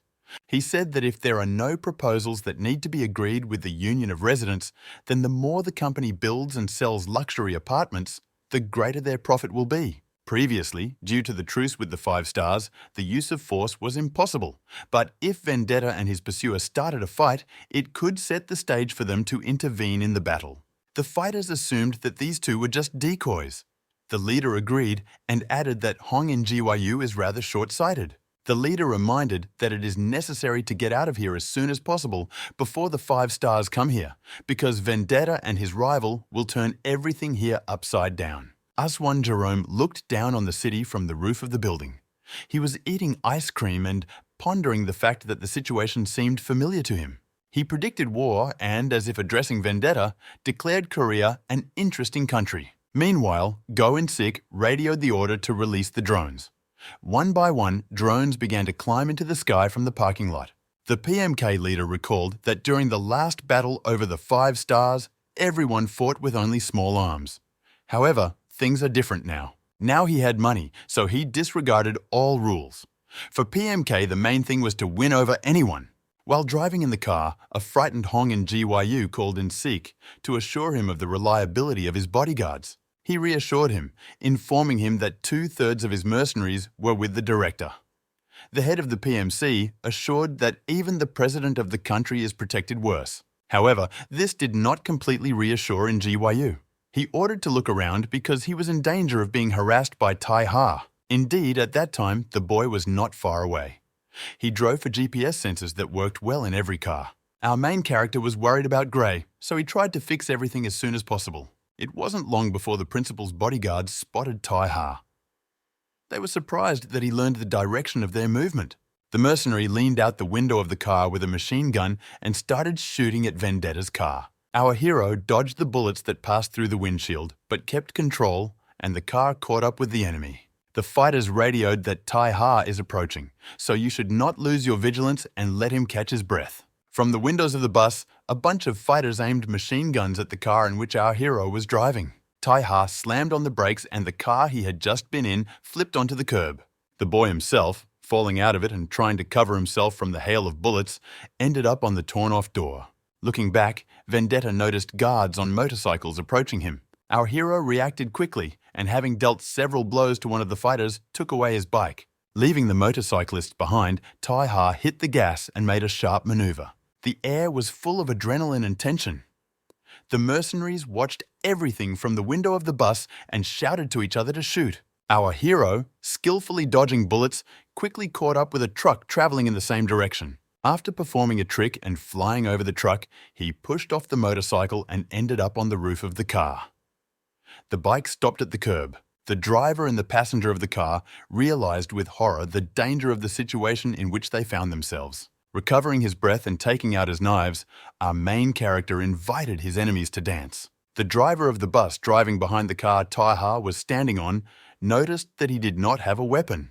The mercenaries decided that if they ran over the boy, our hero would jump to the side and turn into minced meat. Vendetta understood their plan and pushed back from the car, which the fighters did not expect. The guy broke through the windshield and ended up in the bus cabin. Tai Ha mercilessly destroyed his enemies. In a moment, everything inside was red with bloodstains and not a single passenger was left alive. Then our hero broke the windshield again and moved to the truck that was driving nearby. The stunned driver asked what was happening because he had seen the motorcycle just fly away. Bribing Tai Ha politely asked the driver to let him drive for a few minutes. Gray and Kim Soo-on followed the situation on the monitor. They reported that 16 drones were flying and they were already half a kilometer away. There was a proposal to split up. The drones flew at a low altitude. This indicated that they were of the FPV type. An advisor to the Yaburi group, a former Army Battalion commander, confirmed that their expectations had been met. A few hours before, Suri asked Suon how he fought in the last war. He said that in the past, Chongu and 5 stars fought only at certain times. Clashes took place by agreement, which was not at all similar to medieval Europe. Battles always took place in the third quarter of Changsou district. Chongu and 5 stars fought only at certain times. Clashes took place by agreement, which was not at all similar to medieval Europe. Battles always took place in the third quarter of Changsou district. If the 5 stars weren't there, that meant Chonggu was also gone. The weapons were only small arms, but they were also used mainly by the peak PVK. It seemed that no one wanted to exaggerate. If something like this monster appeared again, no one would be able to survive this time. Because of this, Go and Sik wants to finish as soon as possible before the 5 stars find out about it. If the mercenaries were to search and catch every Yaburi member hiding in any of the nearby buildings, it could take several days. There is a high probability that PMK fighters will use small kamikaze drones, so everyone should prepare to meet them. Drones flew up, and Yaburi fighters began to shoot them down from the upper floors of buildings. The men used means of radio-electronic warfare and were happy that they managed to neutralize the enemy birds. The leader of the PMC was informed by communication that the drone signal was disabled between 7th and 1st Streets in Changsho District. It was similar to the operation of EW or anti-drone weapons. Sik unhappily asked if someone was jamming the drones. He was told that this was indeed the case, although the signal was interrupted only in certain places. The angry PMK chairman asked how the rivals learned about the drones. He was told that they have an anti-drone radar. The leader became very angry and thought sinisterly that his enemy was going to block the drones in this way. Gray watched the monitor in fear. He noticed that there were several times more drones. Smiling contentedly, Sik said, "Did the opponents think that he would go to battle with several dozen drones?" The direction that can be blocked with the help of anti-drone weapons is quite limited. Outside its range, UAVs fly in their usual mode. Of course, not many birds can be lowered if several hundred of them are scattered in the sky. As a result of the last war, most of the structure of the 3rd quarter of Changsho District was modeled so that any number of drones could be sent to a specified location through a special program. Sik was warmed by the thought that during the attack of 800 kamikazes, only a few would be able to survive. Kim Suon noted that drones enter through the ventilation holes of houses. This means that the enemy knows the location of the buildings. Over the radio, the advisor relayed that the fighters would not be able to cope with the available weapons, so they should leave their positions. Instead of them, a boss will enter the game. Running up to Sik, the underling said to look at the top of the houses, and they both gaped in surprise. A bunch of drones flew straight at the girl who was sitting on the roof of the building waiting for them. Su Ri deftly shot down the drones with her secret thread, and one by one they began to explode above her head. The Peak CEO was stunned. He noted with surprise that he did not know this girl. It was not there during the last war. He was interested in the rope with which Su Ri deftly competed with the drones. The day before, during a meeting of Yaburi members, the girl demonstrated her own weapon to those present. The deputy admitted that she did not take part in the last war. At this time, she was learning how to use the thread correctly in order to help her father. But unfortunately, she was too late to help. Su Ri urged everyone to fight so that none of the enemies could appear in their area in the future. Councillor Yaburi noted with sincere joy that Yoon Ki-seop's daughter has grown up. The general director of the PMC angrily demanded to send the next squadron of drones. Suddenly, the connection was interrupted and Go Sik realized that something was happening behind his back. The tank received instructions on further actions by phone. He was supposed to arrive at one of the drone control locations and check it out. Looking back, the leader of PMC Peak noticed Lee Hua Ryong running straight at him. Over the phone, the deputy leader of the Yaburi faction and former number 16 in the 5-star hierarchy said that he would deal with Go Sik first. 10 years ago, there was a conversation between two men at a cafe table.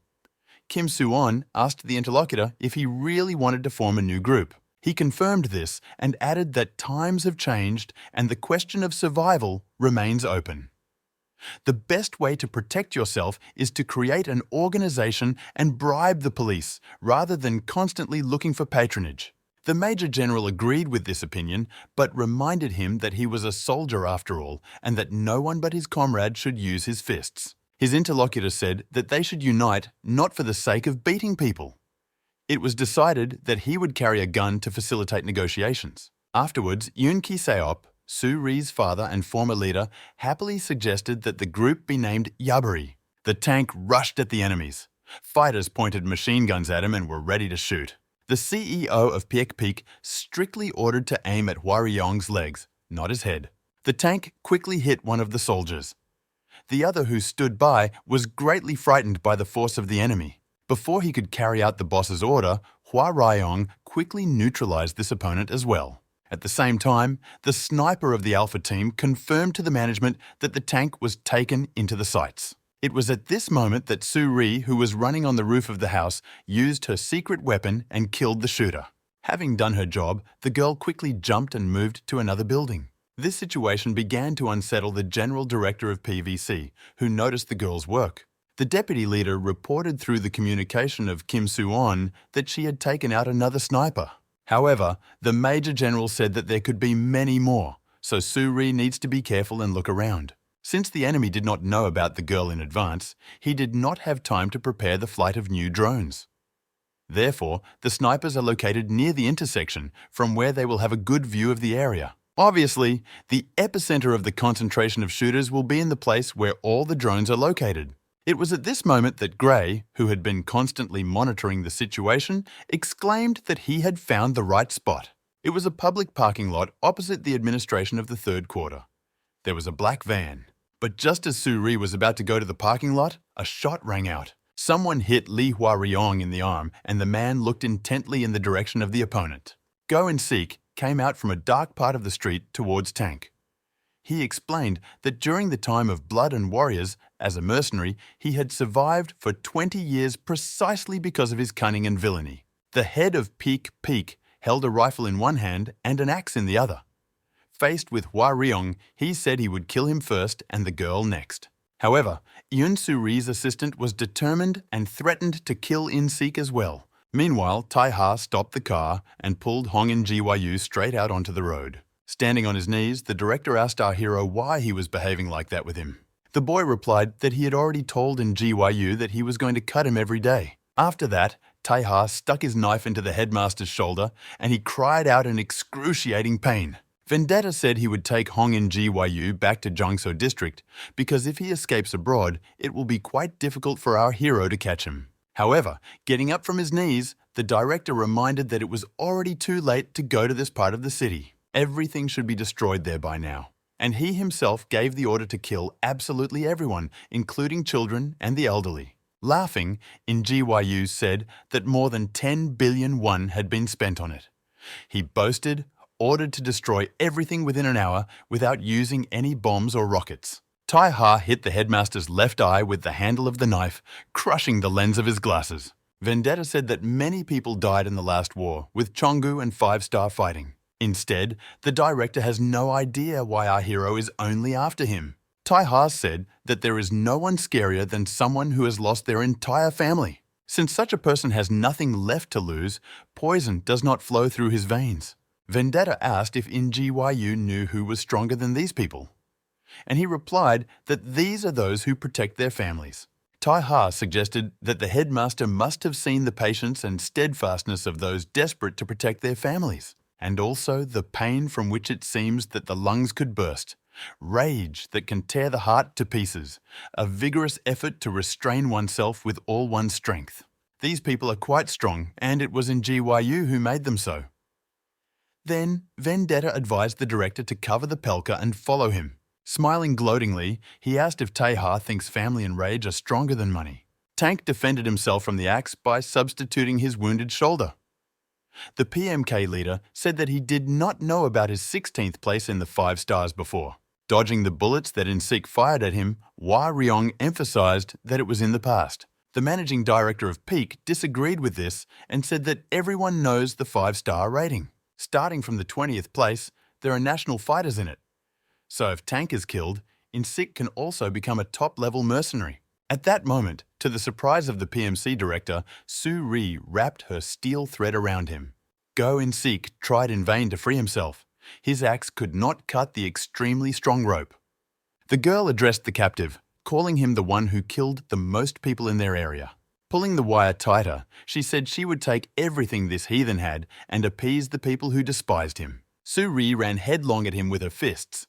Tank in turn also swung to strike. However, they didn't succeed because at that moment In-seek, who was shouting like a madman, dragged him towards Jerome. Su-ri and Hua Ryong were surprised by the presence of the stranger and the failed massacre of the enemy. Aswan Jerome advised the head of the PMC to change drones to other tactics, otherwise he would lose. The girl looked at the new opponent in surprise, not understanding from which side of the conflict he appeared.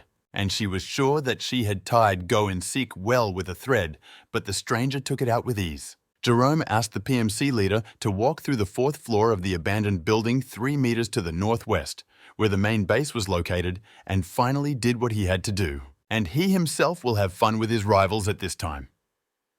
In an instant, Hua Ryong pounced on the newcomer. An enraged In-Sik over the comm ordered his subordinate to immediately send all the drones at once. He tried to explain that their command and control center was not set up yet. However, the head of the military company insisted that the best power was needed right here and now. He added that all the inhabitants of the area must be destroyed while Jerome works. Tank was momentarily distracted by Suri. Aswan took advantage of this opportunity, pushing the opponent away. Hua Ryong was surprised because he weighed 120 kg, but Jerome simply kicked him. Considering the weapons, Hua Ryong's opponent was not a master of hand-to-hand combat. Taking on his opponent, Tank rated him as a real guy. Deputy Leader Yaburi was worried, but Deputy Suri assured her that he would take care of it himself. The girl then said that she would block the drones and ordered him to take cover after he had dealt with the stranger. It was impossible to allow the peak PMC to get to the shelter, otherwise everything would be over. Suri only gave Tank 5 minutes to complete the task. Aswan immediately approached the girl and invited her to stay, because there will be fun here. Tank ran up to Jerome and hit him with all his might. Hua Ryong then asked Suri to leave the two of them alone, and he himself would contact her right after the duel was over. Looking at her trail, Tank noted that the girl had not lost her self-control, even though it was the first war. She looked a lot like her father. Jerome noted with a smile that he liked his opponent's shot. Hua Ryong asked him where he came from. Aswan said that he is from the Philippines, but he really liked the Korean language, so he studied it. Then he asked if his pronunciation was good. Approaching Tank, Jerome said that the world today is quite boring. All his passion has disappeared, even from fights. After calling his name, he invited Hua Ryong to have some fun and slapped him hard across the face. In response, Suri's assistant also called out his full name and punched back hard. For some time, the heated fight continued on an equal footing, although the powerful blows of each of the opponents caused damage to both. At some point, Tank remembered a conversation with Tai Ha, when he said that he trusted his skills so he could pass by. The fighter still could not understand why. However, he was very interested in this question. Li Hua Ryong was once the leader of the 5 Stars in the early days of the Changso War. At the time, Yaburi's boss Yun Ki-seop was his close friend who was also a former member of 5 Star. Somehow, a conversation took place between them. Tank told his friend that he would take responsibility and relocate the residents to new apartments with a nice view. However, Suri's father reminded him that most of the people in the area were quite elderly. They cannot live outside the city for 10 years and died just to get a new apartment. Ki-seop gleefully assured that he was going to fight to the end even if he had to die. The only thing that bothered him was his daughter. So he asked Tank for a favor. The leader confidently said that in the event of his death, he would leave all decisions to Hua Ryong. During the duel with Jerome, Tank recalled that he originally joined the 5 Stars because he wanted to learn the power. However, he saw only despair there. It was a world of real strong people that Hua Ryong could never surpass. His forces remained at the 16th place in the hierarchy. Unfortunately, the understanding of this came to Tank only after the death of his best friend. For now, he knew that what makes him strong is not what is in front of him, but what is behind him. The fierce fight did not lose its intensity. Strong blows rained down on each of the opponents from all sides. Suri's assistant saw himself as a person who paves the way for those who follow Li Hua Ryong's locomotive. Aswan remarked disapprovingly why Tank was so serious since they were just having fun. Jerome then announced that he had decided to be more serious as well and struck his opponent's back with his claw hammer. He advised the fighter to go without pain. Hua Ryong was numb from the unexpected injury. It was at this time that a piece of the wall from the building fell on him with a thud and almost crushed him. Fortunately, Jin Ta-ha unexpectedly picked up the wall at the last moment. He prevented death from taking his friend. Our hero paid tribute to Tank for the work done and offered to give him unfinished business. So, the boy told Lihua Ryong that he did a good job and turned back to his opponent with a serious expression on his face. Shouldering his weapon, Jerome announced with a gleeful smile that Vendetta was late. Taiha asked Tank if he can move since the wound on his back is quite deep. Recovering, he agreed that the injury was indeed deep, but not fatal. Our hero reported that if Hua Ryong walks a block across the street from here, he can see a black Hyundai Sonata by a telephone pole. In the trunk of this car is Hongin Gyu. Jin Tai. Ha ordered him to be taken to a shelter while he dealt with Jerome himself. But the latter intervened in the conversation with the fact that he would not let go of his old acquaintance just like that. Picking up the lead from the sewer hatch with his claw, Aswan hurled it towards his opponent. Vendetta, in his turn, rushed at the opponent with an attack. An iron tire flashed before his eyes, which he managed to dodge. The emotional battle gained momentum. The dagger steadfastly resisted the enemy nail-eater. Taiha wondered if Jerome really called him his opponent, to which he agreed with a smile. And the intense fight between them did not stop for a moment. Defending himself, our main character said how it was possible to think of becoming a stalker, to which Jerome replied that it is one and the same. The explosions did not subside. On the roof of the building, Suri watched the night sky, stating that there were too many drones and she could not stay there. Through communication, the headquarters informed her that at the moment the battles with the peak mercenaries are going on 50 meters from the shelter in the quarter. Over the sound of gunshots, Gray added that the situation was dangerous, but the fighters would not be able to find them quickly. He then pointed out that the war will end when Jin Tai-ha arrives, and the important thing is to hang on until then. Kim Soo-on repulsed the enemy, constantly firing a machine gun. The mention of our hero made the girl stop. She turned, thinking about something. Opening the trunk door of the car, Hua Ryong saw Hongin Gyu tied up. Tank thought that if he smashed the director's head, the war would be over in an instant. He assumed that if Taiha lost to Aswan, then the leader of Yaburi would not be able to stop the outsider. So it would probably be a better option to end the war here and then ask 5-star for help. Grabbing the captive's face, Hua Ryong pondered that Aeun Ki Seop's enemy was behind all of this, and if he killed the client of the PMC Peak, the mercenaries and Jerome would leave the battlefield. Suddenly, he saw two opponents from above leaping into attack, their weapons clashing with a loud sound. Tai-ha kicked the opponent away, and Jerome landed on the roof with a cheerful expression on his face. Getting to his feet, the latter revealed that he was initially surprised to hear that Vendetta was in Korea.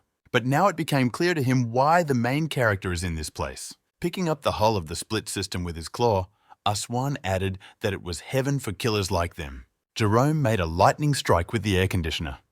Tai-ha was unable to react in time and dodge the attack. He was thrown a few meters away and ended up on the roof of a nearby house. This amused the opponent. Firing bullets one after another from the machine gun, Kim Soo-on asked Gray if it was really possible to end the war with the arrival of one person. The student quickly agreed to this. The counselor then asked why he believed this and who Tae-ha was anyway. Gray said that Chong's group of executives who appeared on television were called the Royal Family. At this time, our hero crossed his daggers and attacked the opponent, inflicting near-fatal wounds. The terrorist and killer of the royal family comes from an aristocratic family. It would be more correct to call him a nobleman. Jerome and Vendetta met for the first time in England, because then their goals coincided. In another attack, Jin Tai-ha inflicted wounds with his dagger on Aswan's legs. Because of that, having fallen on the rails, he could not get up, and the high-speed subway train was rushing towards him. Our hero awkwardly turned away so as not to see the scene of the death of his opponent. At the time, he thought he had killed Jerome for sure. Tai-ha thought the same when he killed a traitor who was trying to escape to Russia. Together with Aswan, they collided again in flight when the two of them jumped out of the plane. During the free fall, the men, regardless of the circumstances, intensively tried to kill each other. But our main character was the first to cut Jerome's backpack straps with a parachute. He kicked his opponent away to hasten his fall, but even then he did not die. Jin Tai-ha noticed that each time they met, Aswan was getting stronger and stronger. About the blow of the current battle, Jerome said with a smile that it was shallow, light. He also noted that Tai-ha hit with his right hand with less effort than when he used his left hand. Aswan teased our protagonist that he missed another chance to kill him. After that, he delivered a powerful blow. Vendetta was thrown back by the wave, but he kept his balance. The fierce struggle continued. During the attack, Jerome asked how such a fighter could damage his hand. Tai-Ha dodged and didn't answer. Aswan continued and said that from now on, he knew exactly why he came to Korea. After all, in this crazy country, where the president was killed and a lawlessness zone was created, it would be quite unfair if there were no such strong people. However, the best among them is only one, and that is Vendetta. Jerome struck another blow. During the attack, he admitted that our hero was the only one who pushed him to the brink of death and made him stronger because of it. Cutting off a piece from the cylindrical tank, he tossed it at Tai-Ha. The boy could not dodge and was covered with iron. Jerome took advantage of the situation and, jumping up, delivered a powerful blow with his nail eater. When he landed in the middle of the street, damaged pieces of iron lay before him in a puff of smoke. Aswan looked at them in surprise, wondering if Tai-Ha had even dodged the blow. He was sure it wasn't.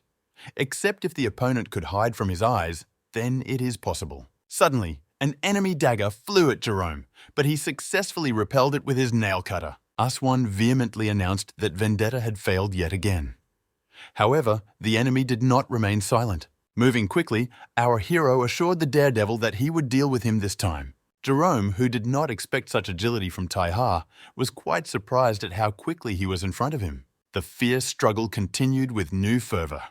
Vendetta dealt a fatal blow to the enemy. Our hero reported that he, like Jerome, becomes stronger after each encounter with death. Meanwhile, Yoon-Soo-ri skillfully jumped from one building roof to another. She reasoned that the location of the drone operators was the last she had heard over the radio, so she needed to deal with them quickly and get back to headquarters. Suddenly, the girl noticed men downstairs who were putting a wounded soldier into a car. Soo-ri thought that this might be a new side of the conflict since she didn't know who they were. One of them also noticed her and informed her that they were a 5-star special unit.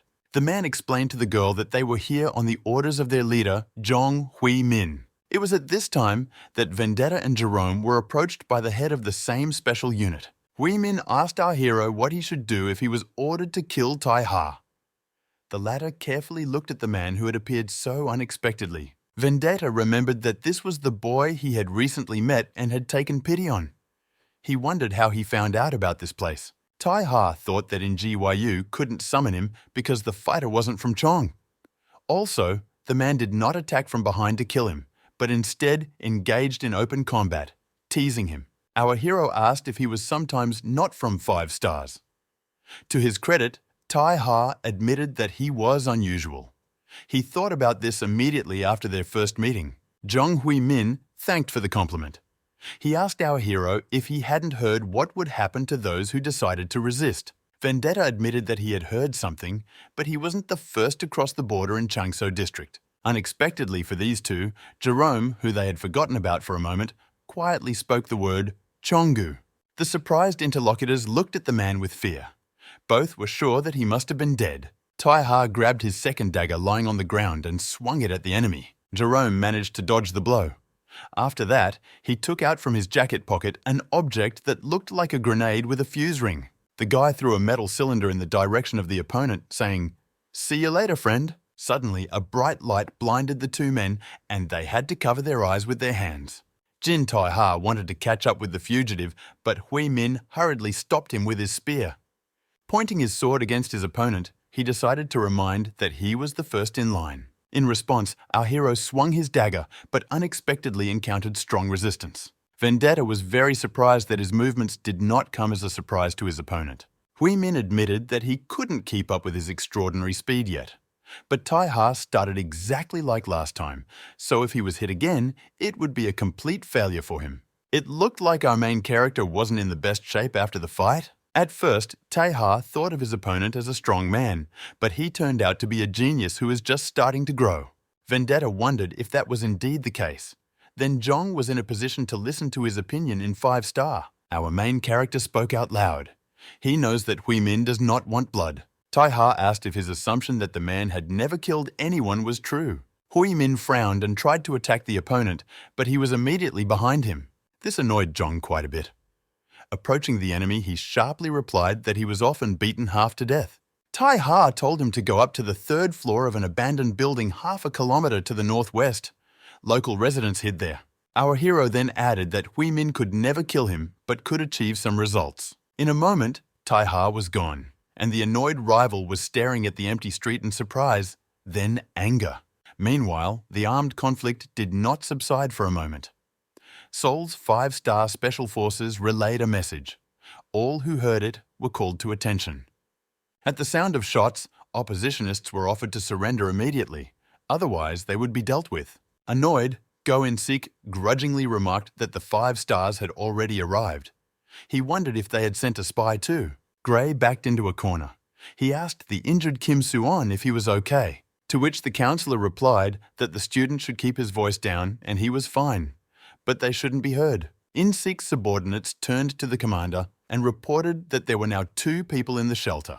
There was also an ambush in the neighboring buildings, so it is dangerous here. They suggested he back off as the 5 stars had already arrived, but the director of the PVC ordered them to close the Pelka. At this time, In-sik himself was thinking about money. The amount was more than 10 billion won, so this was a once-in-a-lifetime opportunity. Holding the machine gun, Soo-on confidently offered the opponent a look at who would make it to the end.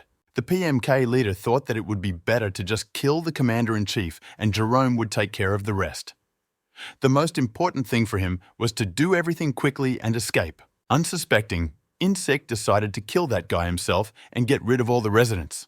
But at that moment, someone covered his face with a hand. It was Lee Hua Ryong. He asked his enemy if he had valued their lives at only 10 billion. In-sik swung his axe threateningly at his opponent, but went all the way. Tank intended to punch him, saying that he would pay for all the blood he had spilled. Ahead of the opponent, the fighter struck a powerful blow. The PMC director flew out of the building and fell. His subordinates, watching the situation, shouted. When she reached them, Soo-ri looped her strong rope around the necks of the mercenaries and strangled the men. The body of the murdered man was already lying below. The girl noted with relief that everything was over. A few minutes after that, Hui Min appeared. Passing the dead In-sik, he confidently climbed the steps. When the man entered the room, he was very surprised. He asked what was going on. There were 3 people at the table, Yeon Soo-ri, Jin Tai-ha, and Hong In-ji-wyu tied to the chair. Jokingly, our hero said that they had not seen each other for a long time and offered Jong to sit on the 4th empty chair. Tai-ha said that the representatives of Jungso and Jonggu district were gathered here now, calling everyone by name. And since a delegate from 5 stars came, it meant that everyone was in the congregation. Vendetta proposed to complete the Changso district renovation project during today's talks to reach a mutually beneficial outcome.